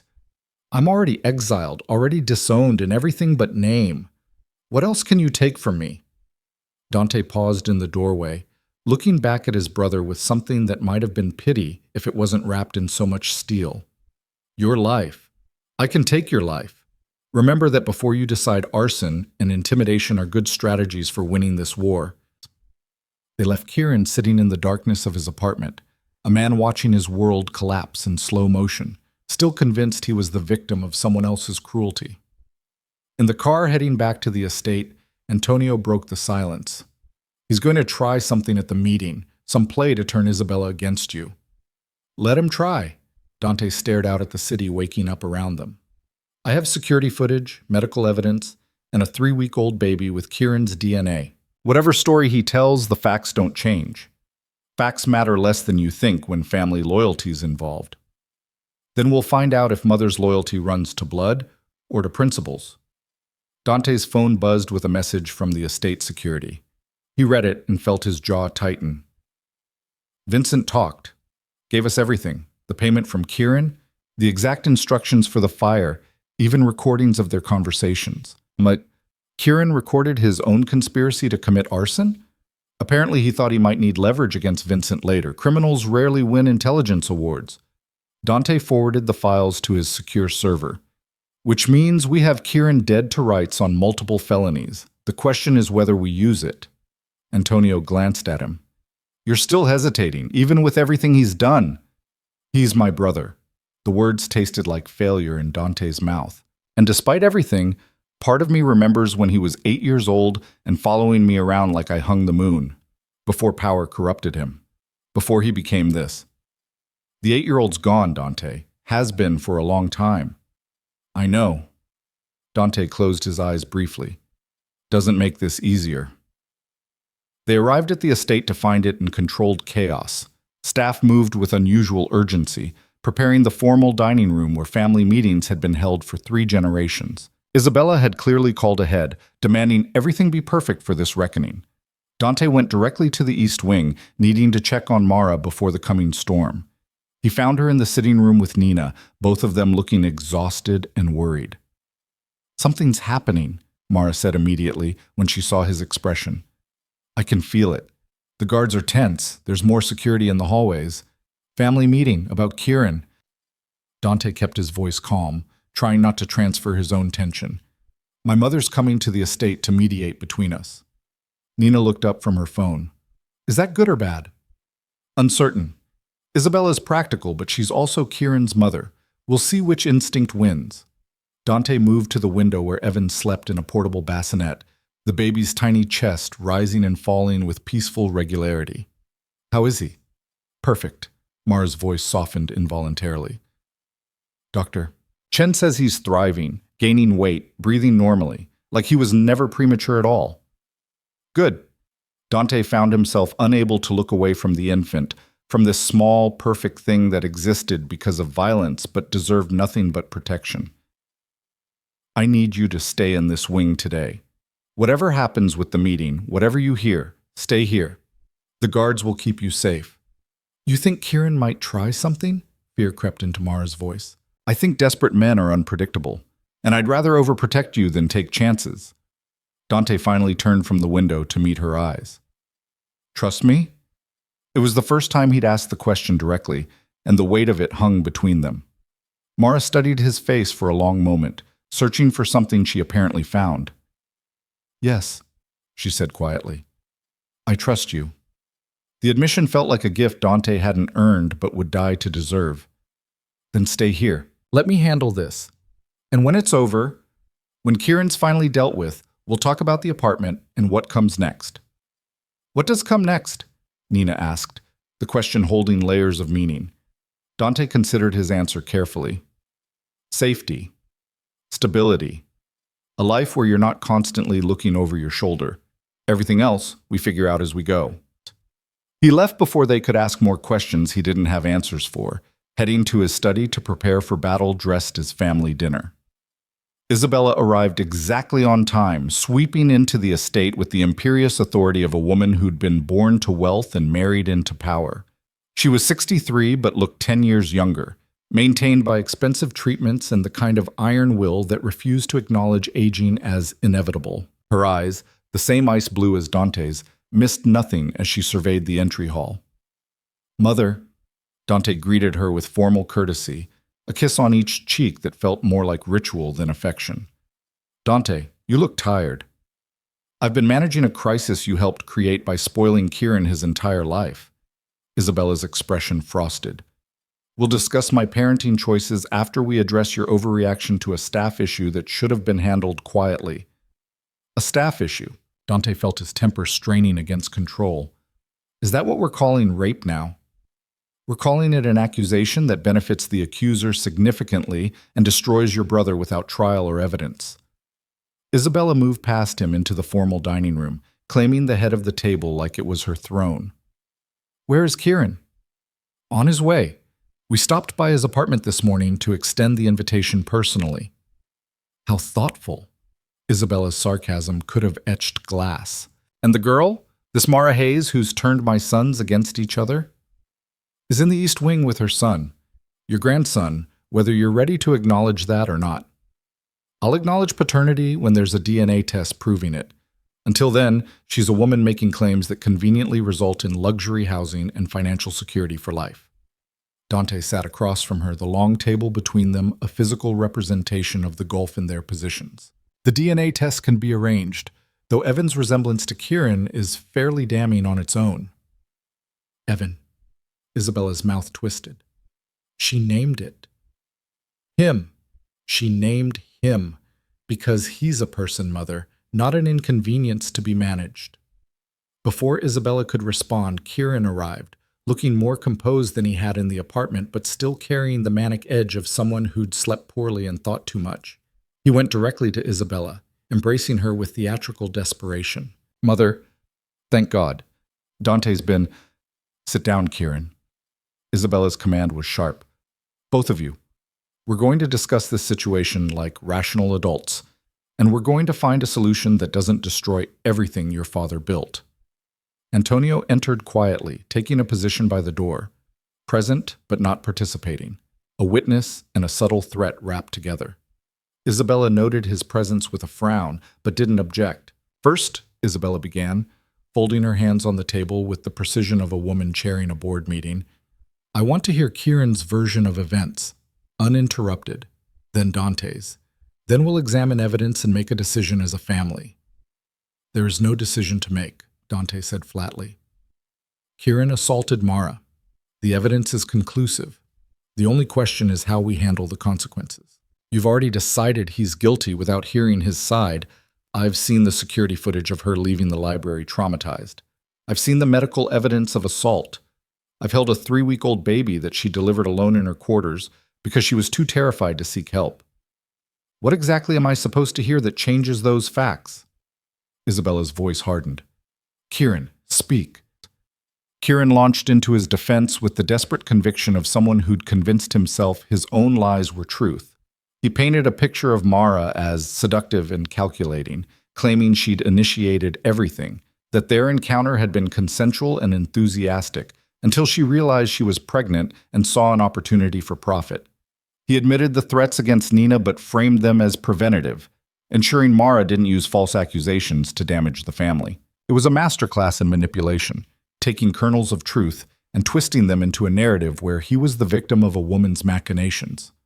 When he finished, Isabella looked thoughtful rather than immediately dismissive, and Dante felt cold understanding settle in his chest. She wanted to believe Kieran, needed to believe her son wasn't a monster. "Dante?" Isabella prompted. "Your rebuttal?" Dante pulled out a tablet, called up files, and methodically destroyed every lie Kieran had told. Security footage with timestamps showing Mara's demeanor before and after the library encounter. Medical records documenting injuries consistent with assault. Witness statements from other staff who'd noticed Mara's changed behavior, her weight loss, her fear. Vincent's testimony about the arson, complete with recordings of Kieran ordering the fire. He laid it out with prosecutorial precision, each piece of evidence another nail in Kieran's defense. "So we have proof of assault, witness intimidation, and conspiracy to commit arson," Dante concluded. The question isn't whether Kieran's guilty, Mother, it's whether you're willing to acknowledge what he is. Isabella had gone very still, staring at the evidence on the tablet screen. When she finally spoke, her voice was quiet and dangerous. Kieran, is any of this fabricated? Mother, you can't possibly believe. Is it fabricated? The crack of command in her tone made even Dante flinch. Kieran's composure finally crumbled. She said no, but she didn't mean it. Women always say no first. It's part of the game. The slap echoed like a gunshot. Isabella stood, her whole body rigid with controlled violence. Don't speak to me. Don't try to explain. You've said enough. She turned to Dante, and for the first time in years, he saw something like respect in her eyes. What do you need from me? Support the exile. Help me ensure Kieran understands it's permanent unless he earns his way back through genuine change. Dante kept his voice steady despite the shock of having Isabella on his side. And acknowledge Evan. Whatever else happens, that baby is family. Isabella nodded slowly. The exile stands. Kieran will leave the country within 48 hours. I'll arrange accommodations in Italy, the villa in Tuscany. He can stay there indefinitely. Mother, you can't. I can and I am. Isabella's gaze on Kieran was colder than Dante had ever seen it. You will go to Italy. You will stay there until I decide you've learned what honor means. And if you make any attempt to contact Mara, her sister, or the baby, I will personally ensure you regret it. Am I clear?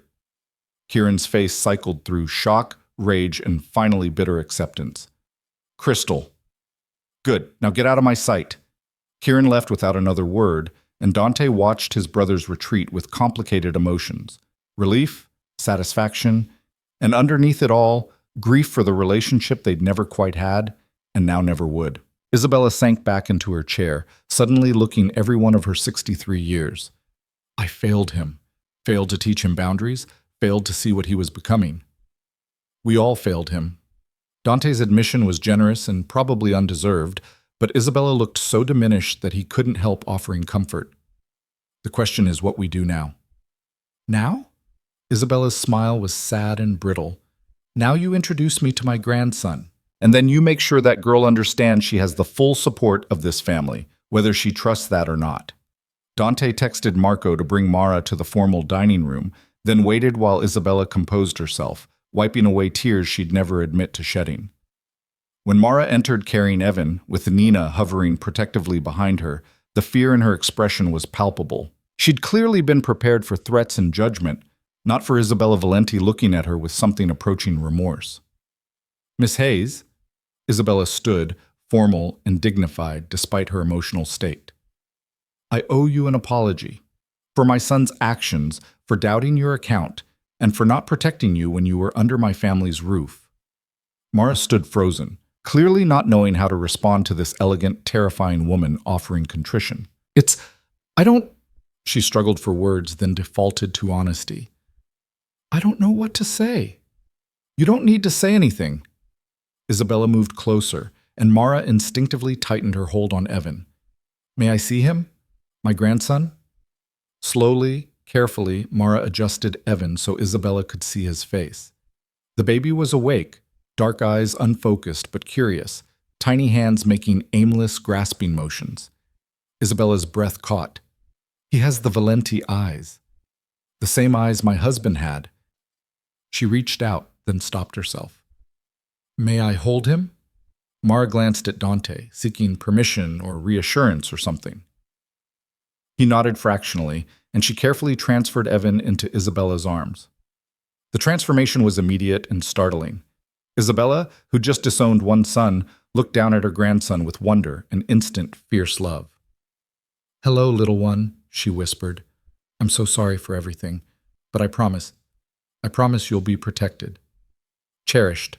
You'll know what it means to be a Valenti in all the good ways, none of the bad. Evan made a small sound, and Isabella laughed wetly. Yes, you're right. That's a big promise, but I intend to keep it. She held him for several minutes while Mara watched with guarded hope, and Nina shifted nervously from foot to foot. Finally, Isabella returned Evan to his mother with obvious reluctance. Dante tells me he's arranging an apartment for you. I'd like to help furnish it, if you'll allow me, and I'd like to be part of Evan's life, in whatever capacity you're comfortable with. I don't... Mara struggled to process this complete reversal. Why? Earlier you thought I was lying. Earlier I was protecting my son from a truth I didn't want to face. Isabella's honesty was raw. Now I know better, and I choose to support the victim instead of the perpetrator, even when the perpetrator is my child. Can you forgive that lapse in judgment? Mara looked at this powerful woman, asking for forgiveness, and felt something shift. This wasn't a game or a manipulation. This was genuine remorse from someone who'd spent a lifetime not apologizing for anything. I can try, she said finally, for Evan's sake. That's all I ask. Isabella touched Mara's arm gently. You'll have everything you need. I'll make certain of it. After Isabella left, escorted by Antonio to ensure she got home safely, Dante and Mara stood alone in the dining room while Nina took Evan back to the suite. That was unexpected, Mara said quietly. Isabella's many things, but she's not unjust. Once she saw the evidence, once she understood what Kieran really is, there was only one choice she could make. And Kieran? What happens to him now? Italy. Exile. Maybe eventually redemption if he proves he's capable of change, though I doubt it. Dante moved to the window, looking out at grounds that suddenly felt safer than they had in days. The threat's contained, Mara. You can breathe. Can I? Mara joined him at the window, close enough that he could smell the soft scent of baby powder, and something underneath that was purely her. Or is this just the eye of the storm? I won't lie to you. Kieran's unpredictable and desperate men do desperate things. But he's leaving the country under guard. He knows Mother's watching, and he understands that coming after you again means war with both of us. Dante turned to face her. You're as safe as I can make you. Why? The question burst out of her. Why do you care this much? I'm nobody, just a maid who got caught in a bad situation. You could have handled this quietly, paid me off, made me disappear. Instead, you've upended your entire family, fought your own brother, risked your relationship with your mother. Why? Dante considered the question, searching for an answer that was both honest and safe to admit. Because, he said finally, my father built this empire on principles that mattered. Protect the weak. Honor your word. Never abuse power against those who can't fight back. And I watched those principles get corrupted and twisted until people like Kieran thought they were above consequences. Thought being a Valenti meant you could hurt anyone weaker and get away with it. He met her eyes directly. You reminded me what those principles were supposed to mean, and I'd rather lose everything protecting them than keep an empire built on their corruption. Mara's eyes shimmered with unshed tears. That's the most idealistic thing I've ever heard from a crime boss. Don't spread it around. Ruins my reputation. His attempt at levity fell flat, but it made her smile slightly. Thank you, Dante, for everything. For believing me, protecting me, fighting for me when no one else would have. You don't need to thank me for basic decency. In my experience, basic decency is rarer than it should be. She touched his arm briefly, a gesture of connection that felt more intimate than it should. I should get back to Evan. Nina's probably exhausted. She left, and Dante remained by the window, feeling the weight of everything that had happened and everything still to come. The immediate crisis was resolved. Kieran was exiled. Isabella was supportive, Mara and Evan were safe. But Dante knew his brother well enough to recognize that today's defeat would fester into tomorrow's revenge. Kieran had never accepted consequences gracefully, had never learned that some fights weren't worth winning, which meant this wasn't over. It was only just beginning. And when Kieran made his next move, not if, when, Dante would have to be ready to finish what should have ended today. For now, though, he'd take the victory. Would let Mara believe in safety and Nina dream of normal lives and Evan grow without fear. Tomorrow would bring its own battles. Tonight, he'd stand watch and keep the monsters at bay, doing penance for all the times he'd been the monster others feared. It was the least he could do. And maybe, if he did it well enough and long enough, he'd become the man Mara's grateful eyes suggested she saw when she looked at him. The man he'd almost forgotten he could be. The days that followed Isabella's intervention felt almost surreal in their sudden normalcy. Kieran departed for Italy under escort, his protests reduced to bitter silence by his mother's steel-edged ultimatum. The estate breathed easier without his presence, like a building finally rid of toxic mold growing behind the walls. Mara found herself in a strange, liminal space between relief and uncertainty. The immediate danger had passed, but she couldn't quite shake the feeling of waiting for the other shoe to drop. She'd learned young that good things were temporary, that safety was an illusion people with power could revoke whenever convenient, but Dante seemed determined to prove her wrong. The Upper West Side apartment he'd found was everything Margaret had promised and more. 3 bedrooms, flooded with natural light from floor-to-ceiling windows overlooking the park. A kitchen with gleaming appliances that looked barely used. Hardwood floors and crown molding, and the kind of quiet luxury that whispered wealth without shouting it.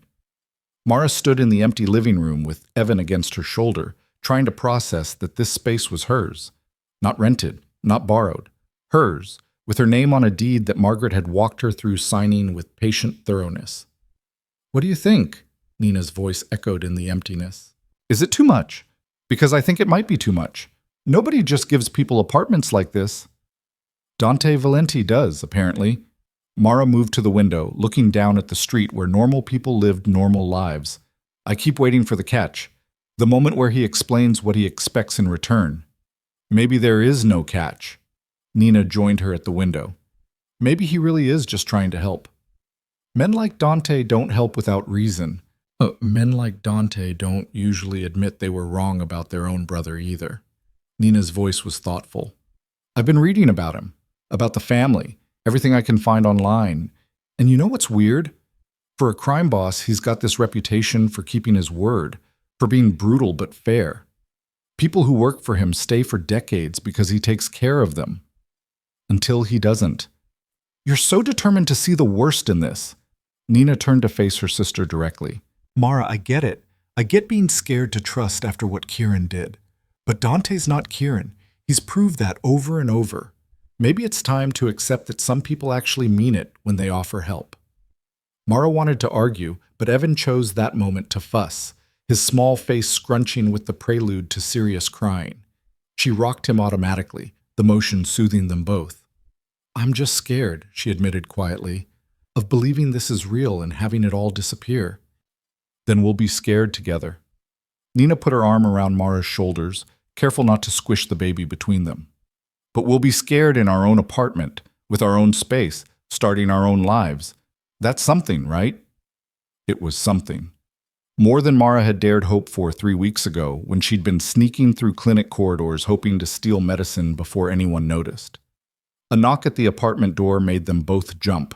Nina went to answer it while Mara stayed by the window, instinctively putting distance between Evan and potential threat.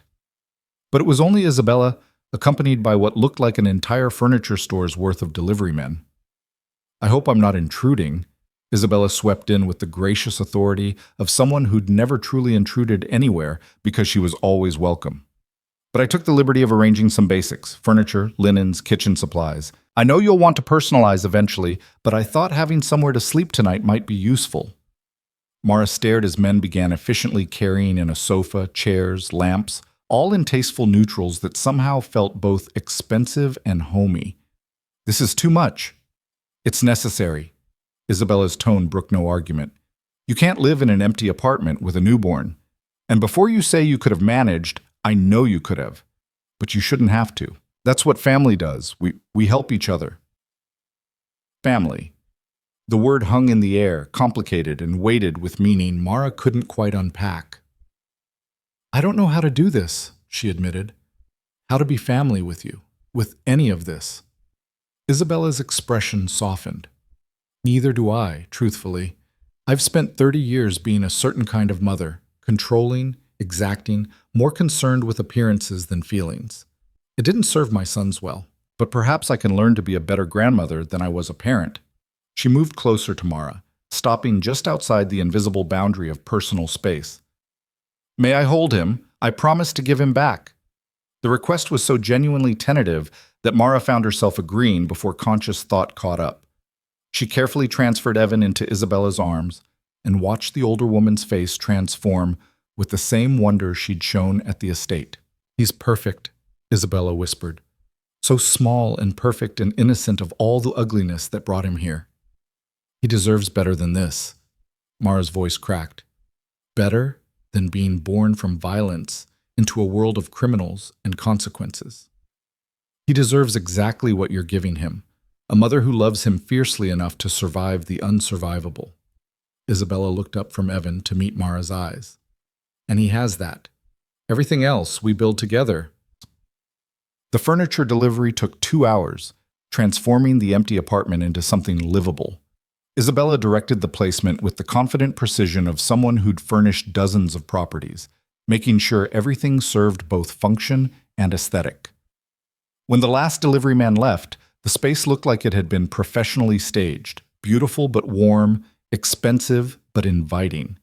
Nina immediately claimed the smaller bedroom, delighting in closet space and her own bathroom. Mara took the master suite, overwhelmed by the king bed and attached nursery that Isabella had somehow arranged to be fully stocked with everything a baby could need. I may have gone overboard, Isabella admitted, surveying the nursery with its white crib, changing table, and rocking chair positioned by the window. But I wanted Evan to have everything. You gave him safety. Mara's gratitude was complicated but genuine. Everything else is just details. Isabella stayed for dinner. Takeout that she insisted on ordering from a restaurant Mara had never heard of, but that delivered food worthy of magazine spreads. They ate on the new sofa while Evan slept in his crib, and for a few hours it almost felt normal. Like 3 women sharing a meal and conversation, not a crime family matriarch trying to atone for her son's sins. After Isabella left, Nina stretched out on the sofa with obvious contentment. I could get used to this. Don't get too comfortable. We still need to figure out jobs, how to actually afford living here. The trust fund covers living expenses, Nina interrupted. Margaret explained it. We're not rich, but we're secure. You don't have to work unless you want to. I want to. Mara's voice was firm. I'm not going to just live off Valenti money forever. That's not... I need to build something that's mine. Then we'll figure it out, together. Nina's phone buzzed, and she glanced at it with a smile. It's the school, Dalton. They want me to come in tomorrow for orientation. Tomorrow? That's fast. That's the Valenti name making things happen. Nina set her phone aside. Are you okay with this? With me starting at a new school, with everything changing so fast? Mara looked around the apartment, at the life taking shape around them faster than she could process. I don't know if I'm okay with any of it, but I know it's better than hiding in a servant's quarters terrified that every knock on the door might be Kieran. So, yeah, I'm okay with it. That night, Mara lay in her new bed in her new apartment with her son sleeping peacefully in the next room and tried to believe that this was real, that safety wasn't temporary, that Dante Valenti's protection wouldn't evaporate when something more important demanded his attention. She was almost asleep when her phone buzzed, a text from a number she didn't recognize. Making sure you settled in okay. The security system is armed and there's a panic button by the front door. Use it if you need anything. Dante. She stared at the message, at this evidence that even now, past midnight, he was thinking about her safety. It should have felt intrusive. Instead, it felt oddly comforting. We're fine. Thank you for everything. His response came quickly. You don't need to thank me. Sleep well. Mara set the phone aside and closed her eyes, letting exhaustion finally drag her under. 3 days later, the illusion of safety shattered. It started with small things, a sense of being watched when Mara took Evan for a walk in the park, a car that seemed to follow her route to the pediatrician, a delivery guy who lingered too long looking at the apartment number. Each incident was minor enough to dismiss individually, but together they formed a pattern that made Mara's instincts scream danger.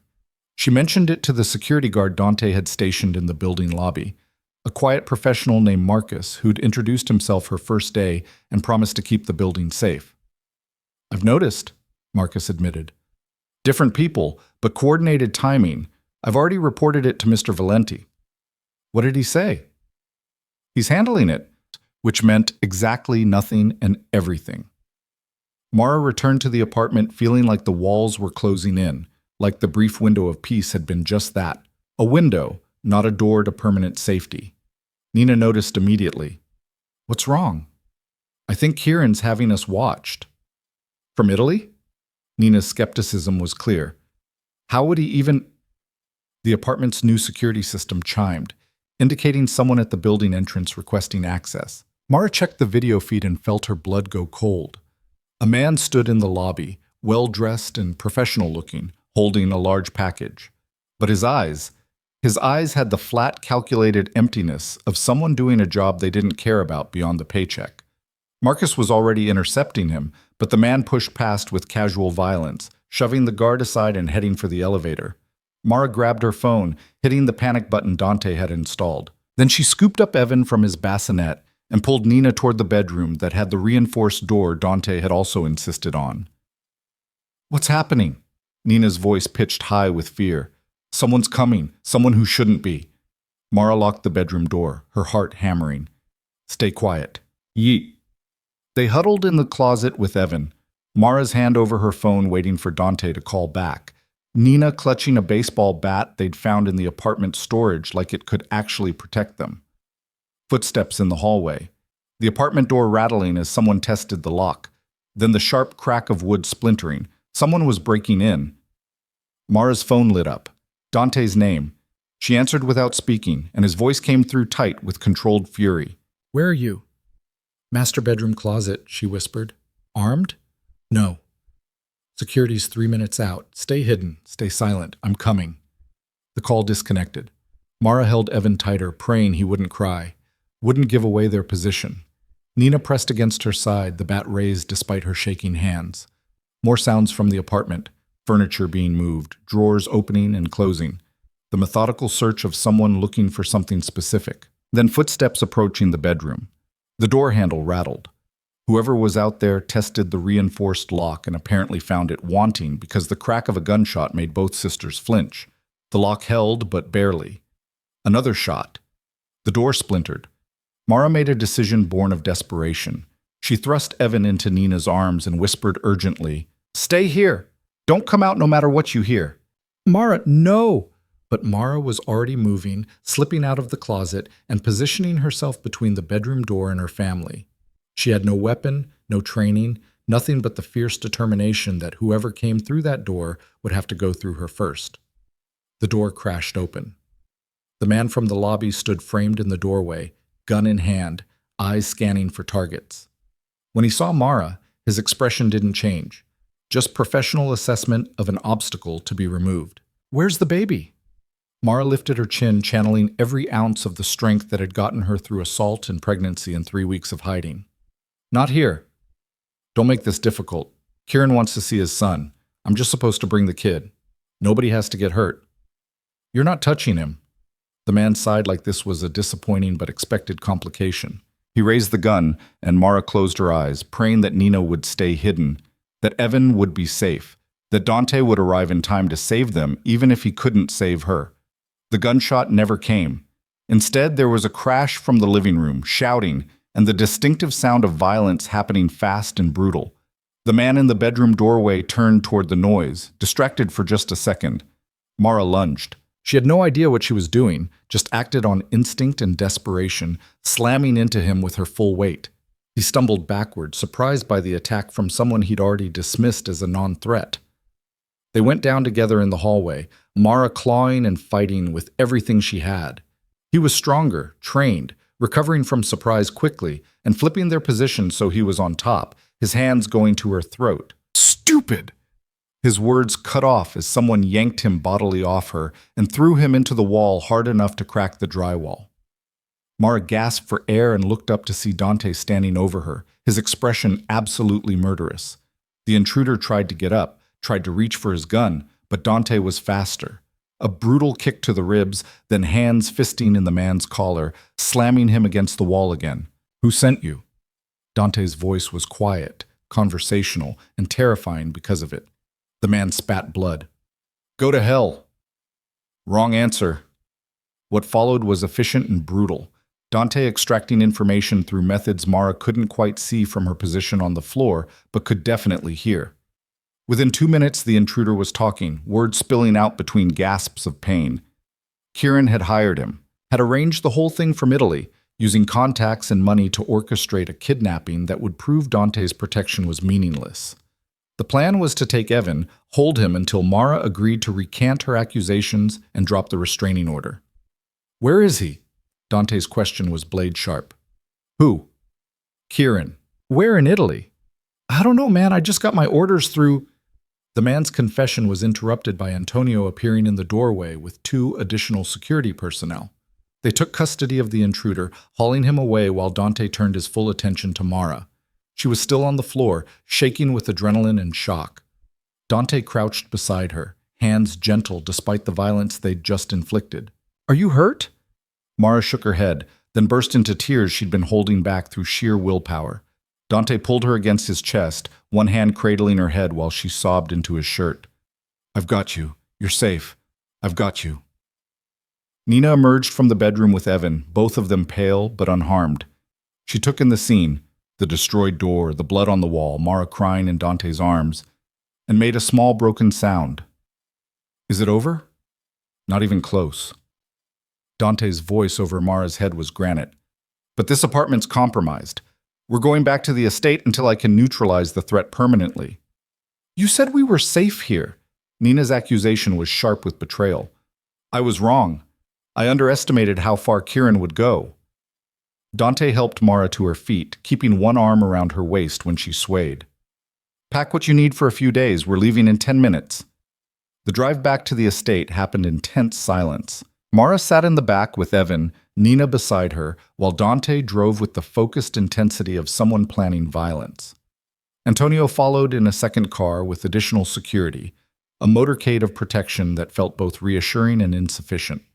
At the estate, they were escorted directly to the East Wing, back to the suite they'd left just days ago, back to the gilded cage that at least had the virtue of being genuinely secure. Once inside, with guards posted and the door locked, Dante turned to face them both. "I need you to understand something. Kieran's not accepting exile, he's escalating. And as long as he's out there with resources and connections, you're at risk." "So what do we do?" Mara's voice was raw. "Hide forever? Let him control our lives from across the ocean?" "No." Dante's expression was absolutely certain. "We end this, permanently." "You mean kill him?" Nina's bluntness made Mara flinch. "I mean neutralize the threat he represents by whatever means necessary." Dante's correction was precise. "If that means eliminating him, then yes. I won't let him keep coming after you. He's your brother. He stopped being my brother when he put a gun to your sister's head through a hired thug." Dante's voice was cold. "Family doesn't mean protecting monsters. It means protecting the people who deserve protection." Mara found her voice. "What do you need from us?" "Stay here. Let me handle this. And trust that when I say it's over, it will actually be over this time." "How?" The question burst out of Mara. "How do you make someone like Kieran just stop?" Dante's smile was sharp enough to cut. "By making him understand that the cost of continuing is higher than the cost of surrender. By taking away his money, his connections, his ability to operate. By making him irrelevant. And if that doesn't work, then I stop being his brother and start being the man who runs this organization. And I make decisions accordingly." The promise hung in the air, dark and absolute. Mara saw in his eyes that he meant it, that Dante Valenti would kill his own brother if that's what it took to keep them safe. It should have horrified her. Instead, she felt something like relief that someone was finally willing to do whatever it took. "How long?" she asked quietly. "Days, maybe a week."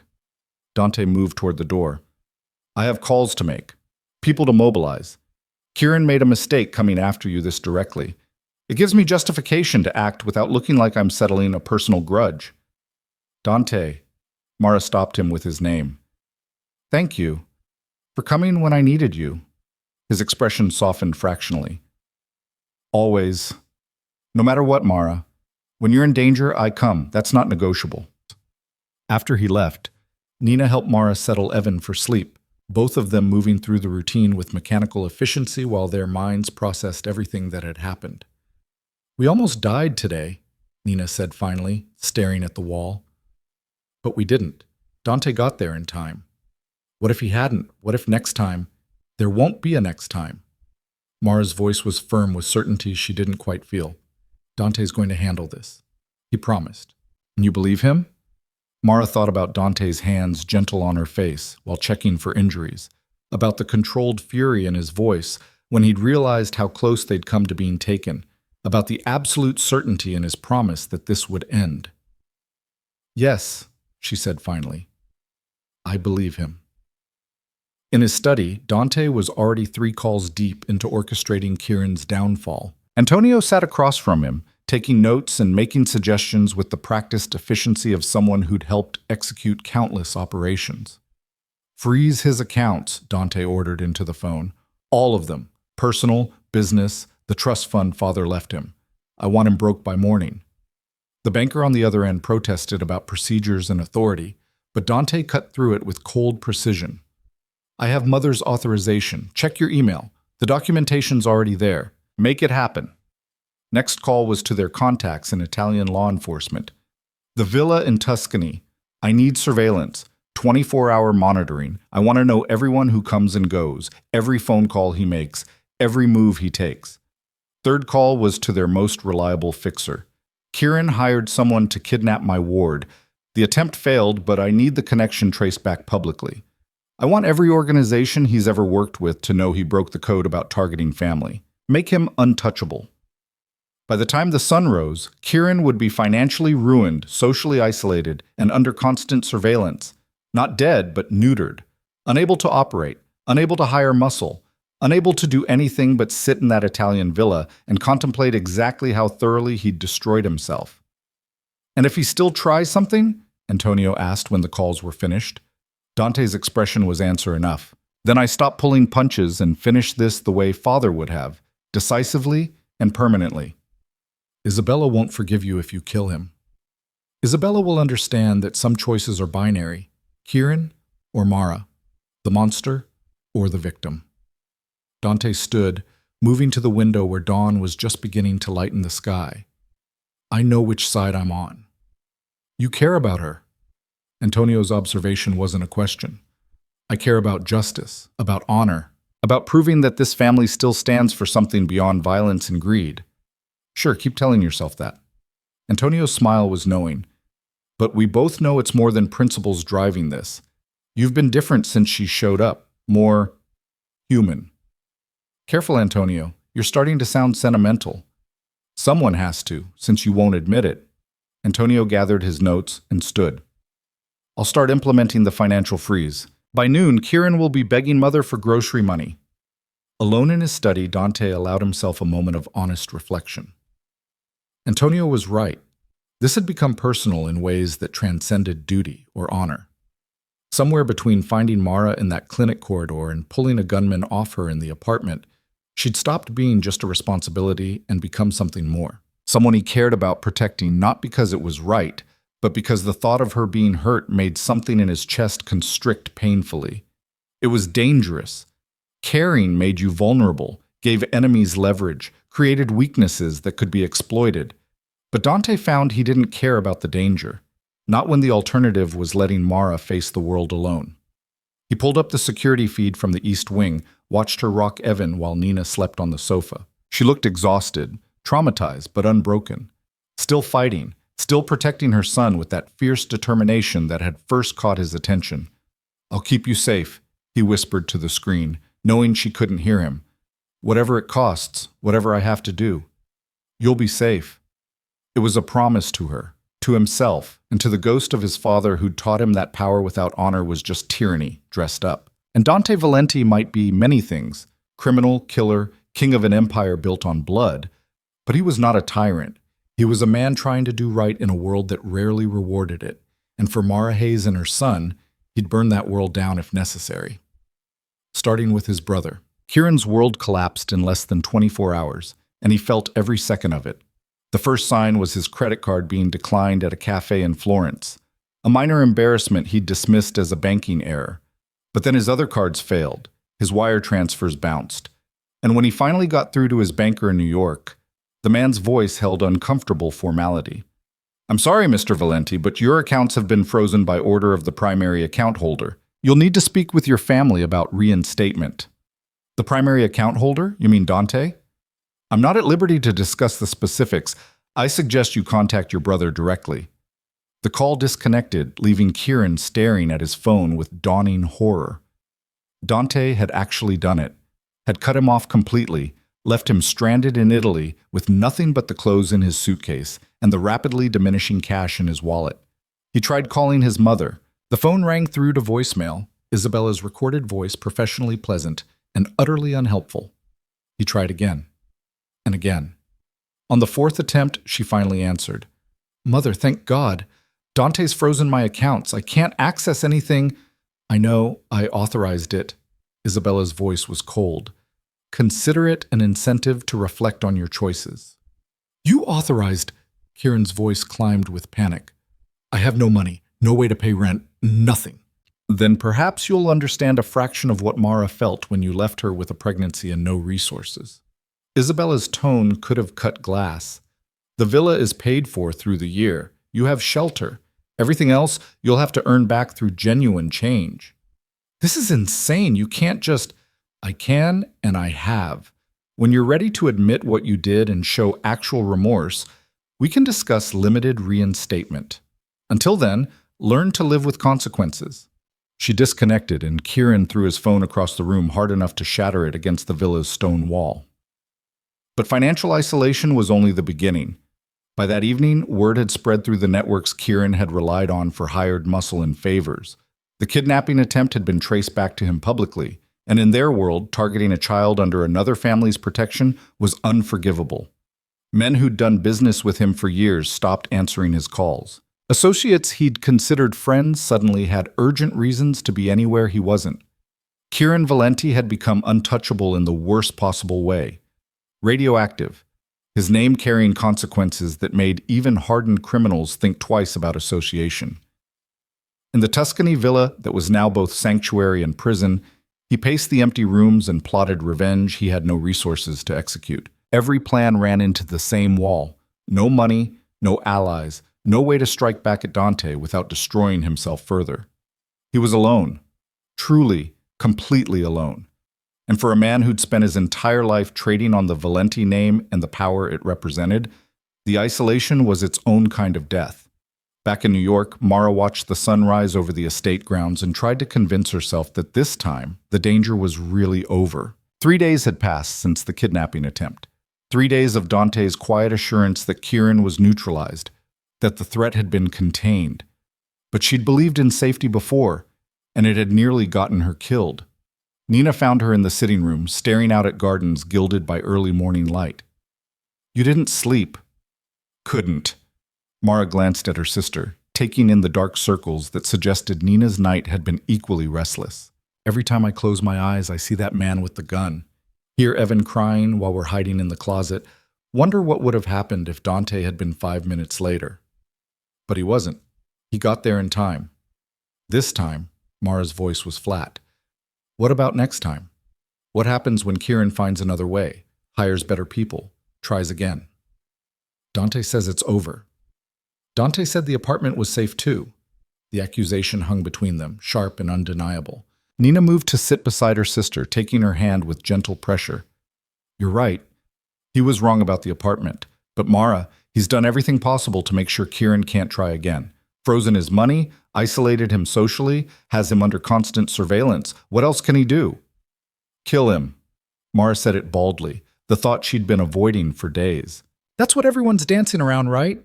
The only way to guarantee Kieran never comes after us again is to make sure he's permanently gone. And you want that? You want Dante to murder his own brother? I don't know what I want. Mara's voice cracked. I want Evan to be safe. I want you to be safe. I want to stop looking over my shoulder every second. If that means Kieran has to die, then...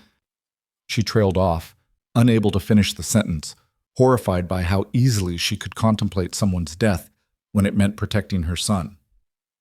A knock at the door interrupted them. The guard announced Dante, and moments later he entered looking like he hadn't slept either. But his exhaustion was different, the bone-deep weariness of someone who'd been making impossible decisions and living with their weight. We need to talk, he said without preamble. All three of us. Nina started to rise. I should give you privacy. Stay. This affects you too. Dante sat across from them, and Mara noticed for the first time the manila folder in his hands. I have options, 3 of them, and I need you to help me choose. He laid out the folder, revealing documents Mara couldn't quite read from her position. Option 1. Kieran stays in Italy indefinitely. Broke, isolated, under surveillance. He lives, but he's effectively neutralized. The risk is minimal, but not zero. Desperate men find ways. Option 2? Mara's voice was barely above a whisper. Kieran goes to prison. I provide evidence to federal prosecutors about his other crimes, and there are many. Money laundering, racketeering, assault. He'd be looking at 20 years minimum, probably more. He'd be alive, but completely contained. And option 3? Dante met her eyes directly, unflinching. I eliminate the threat permanently. It would look like an accident or a hit from one of his enemies. Mother would hate me for it. Half the organization would question my judgment, but you'd never have to worry about him again. The silence that followed was absolute. Nina made a small sound of distress, and Mara felt her chest constrict with the weight of what Dante was offering. You're asking me to choose whether your brother lives or dies. I'm asking you what you need to feel safe. Because I've tried half measures, tried exile and restraining orders and protection details, and he still nearly took your son. Dante's voice was rough with emotion he wasn't quite hiding. So yes, I'm asking you to choose. Whatever you decide, I'll make it happen.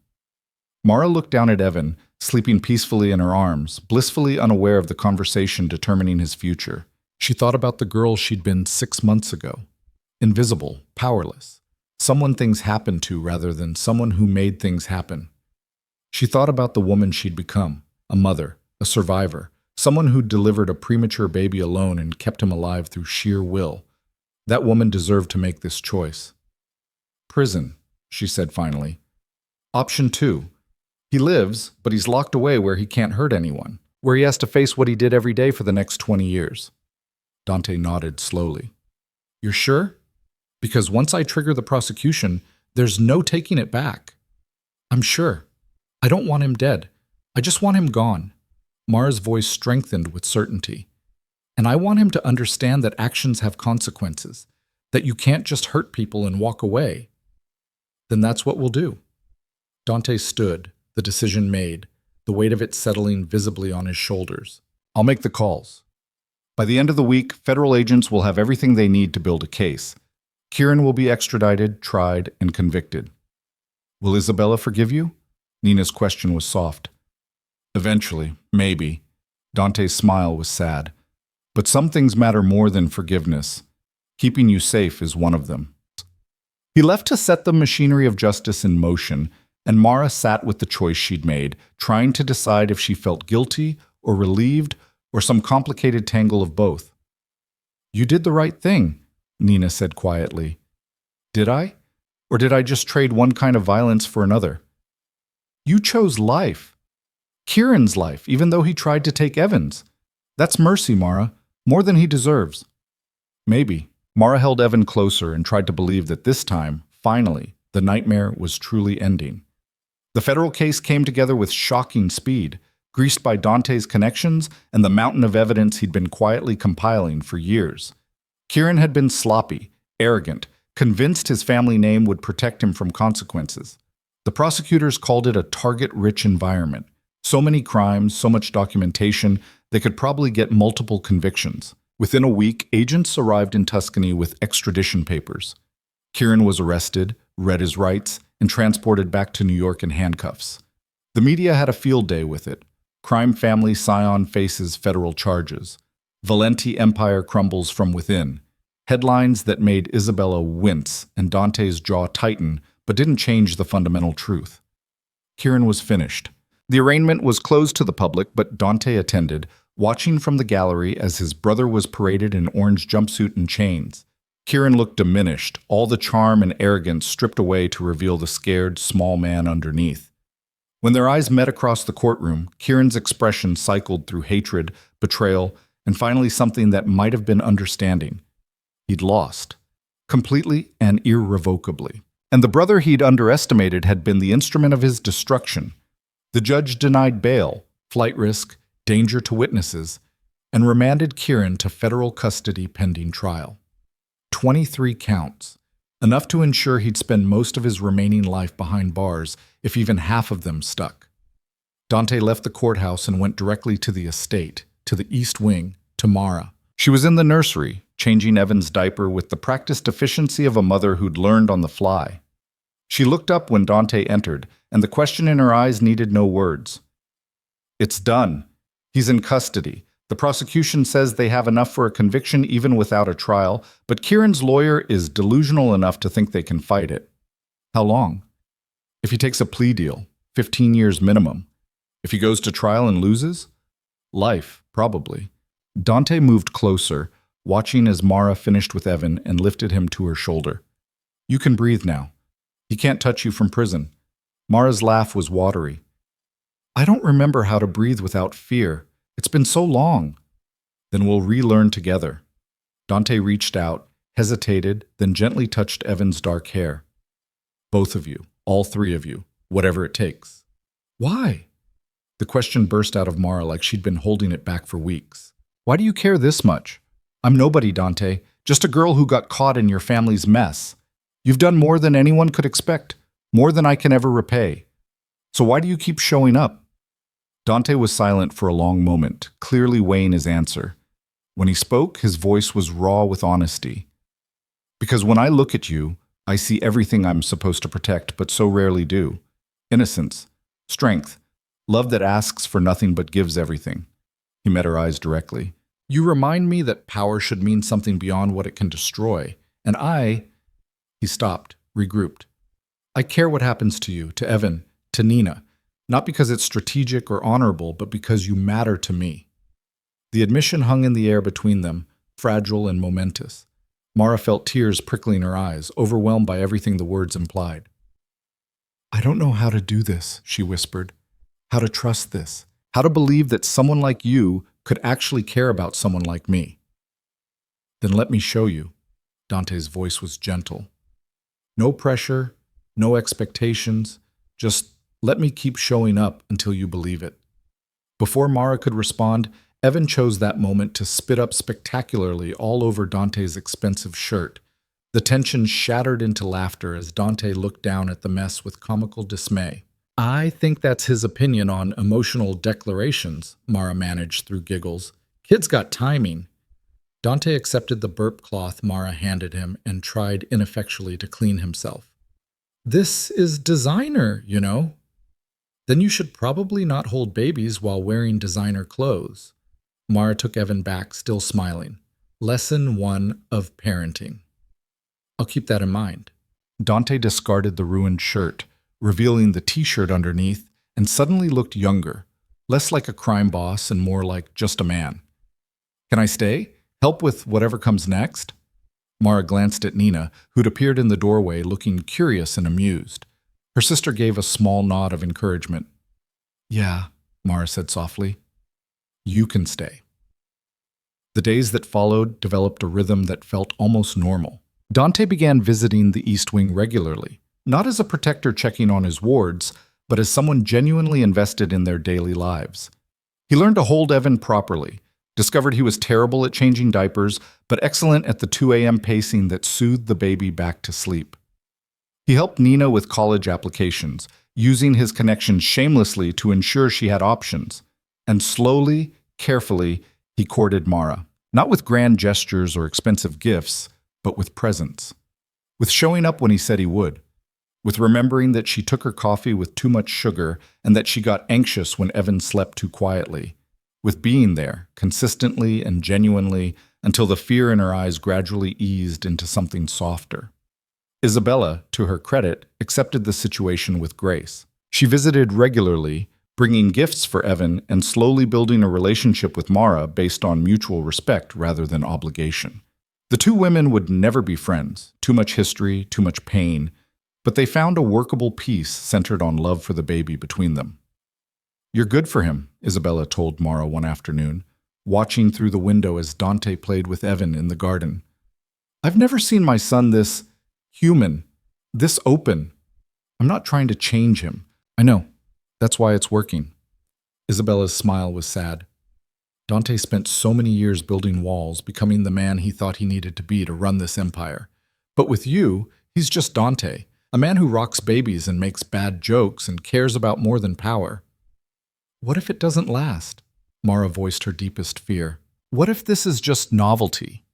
And once the crisis is over, once Kieran's locked away, and we're not in danger anymore, He realizes there's nothing keeping him here. Then you'll know he wasn't the man you thought he was. But Mara? Isabella met her eyes directly. I don't think that's going to happen.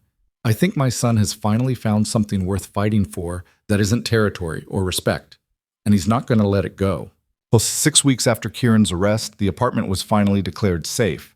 Additional security had been installed, new protocols established, every lesson from the failed kidnapping attempt implemented to ensure there would be no repeat. Dante offered to let them stay at the estate indefinitely, but Mara knew they needed to take this step. Needed to prove they could build a life outside the protection of armed guards and locked wings. Moving day was chaotic and emotional. Nina packed with the excitement of someone starting fresh, while Mara felt the weight of leaving safety for uncertainty. Evan, oblivious to the significance, slept through most of it. Dante helped carry boxes, his security team efficiently transferring furniture and baby equipment. When everything was finally arranged and the apartment looked lived in rather than staged, Nina announced she was going to explore the neighborhood and disappeared with suspicious haste, leaving Mara and Dante alone in the living room, Evan napping peacefully in his crib. She's not subtle, Mara observed. Not even a little. Dante moved to stand beside her at the window overlooking the park. Are you okay? Being here again? Scared, Mara admitted, but ready. I can't hide forever. You weren't hiding. You were recovering. Dante turned to face her directly. There's a difference. Is there because it feels like I've been running since the moment Kieran... She stopped, still unable to say it directly. Since everything started. Then maybe it's time to stop running. Dante's voice was gentle. Time to build something instead of just surviving. Build what? Whatever you want. A career, a home, a life for Evan that's normal and safe and filled with love.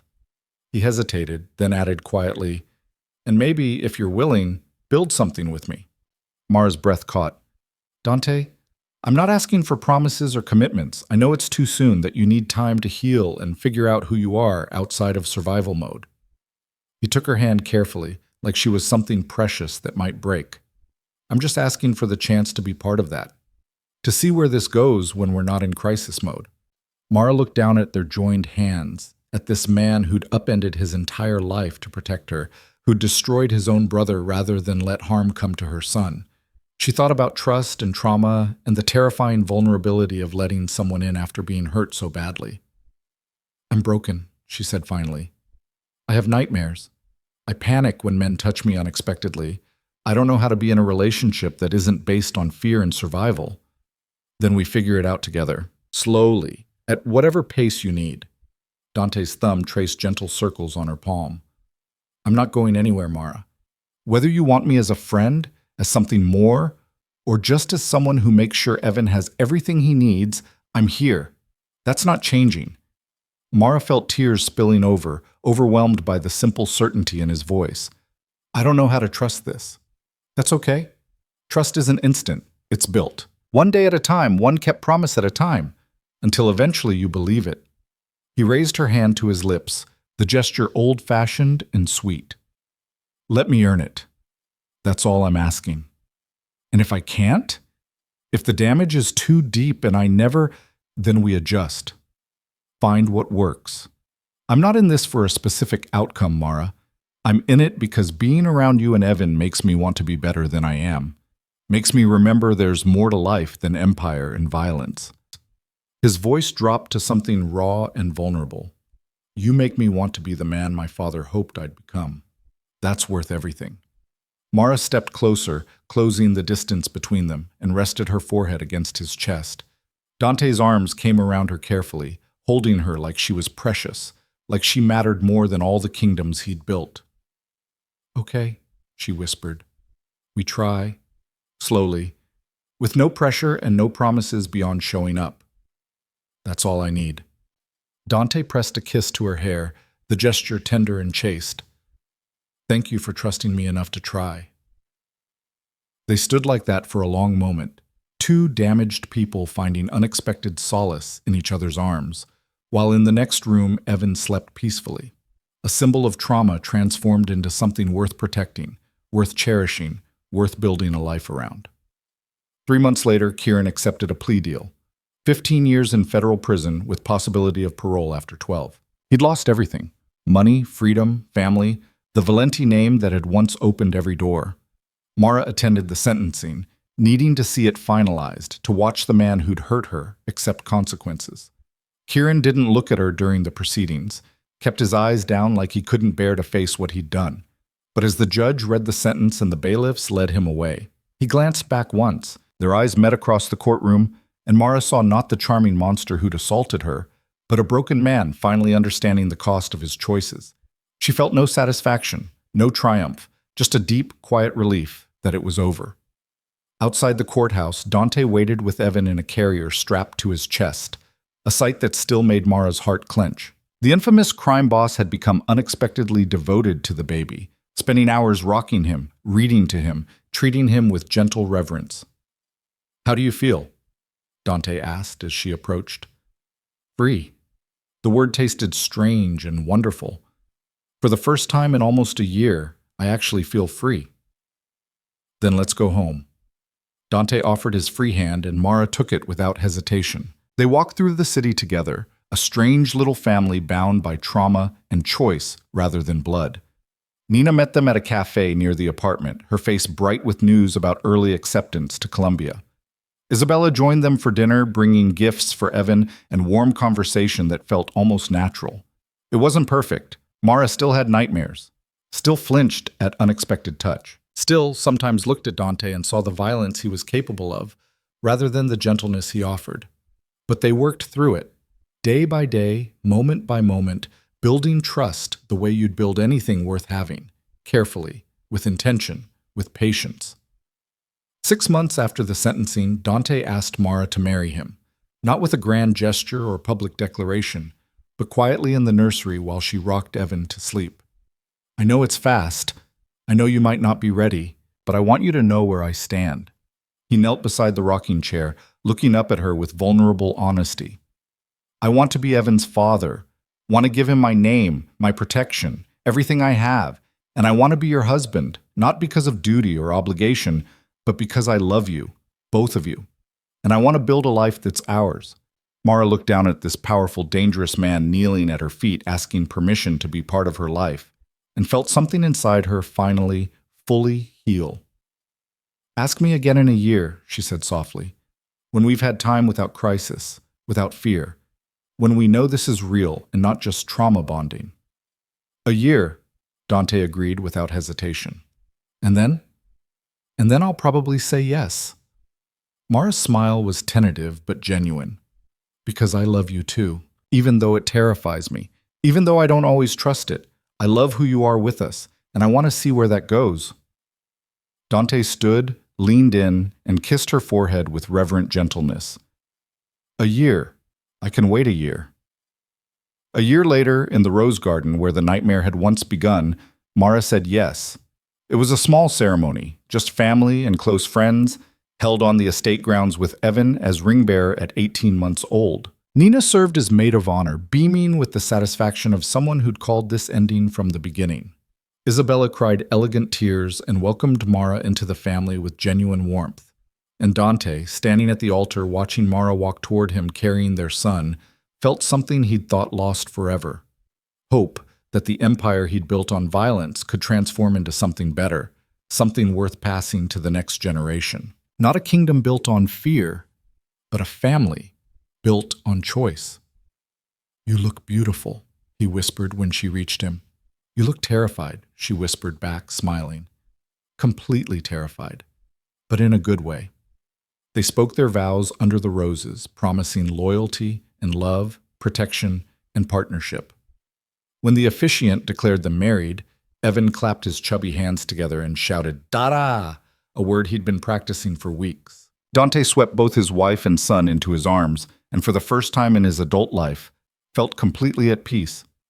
The reception was elegant and warm, filled with laughter and music and the kind of joy that came from hard-won happiness.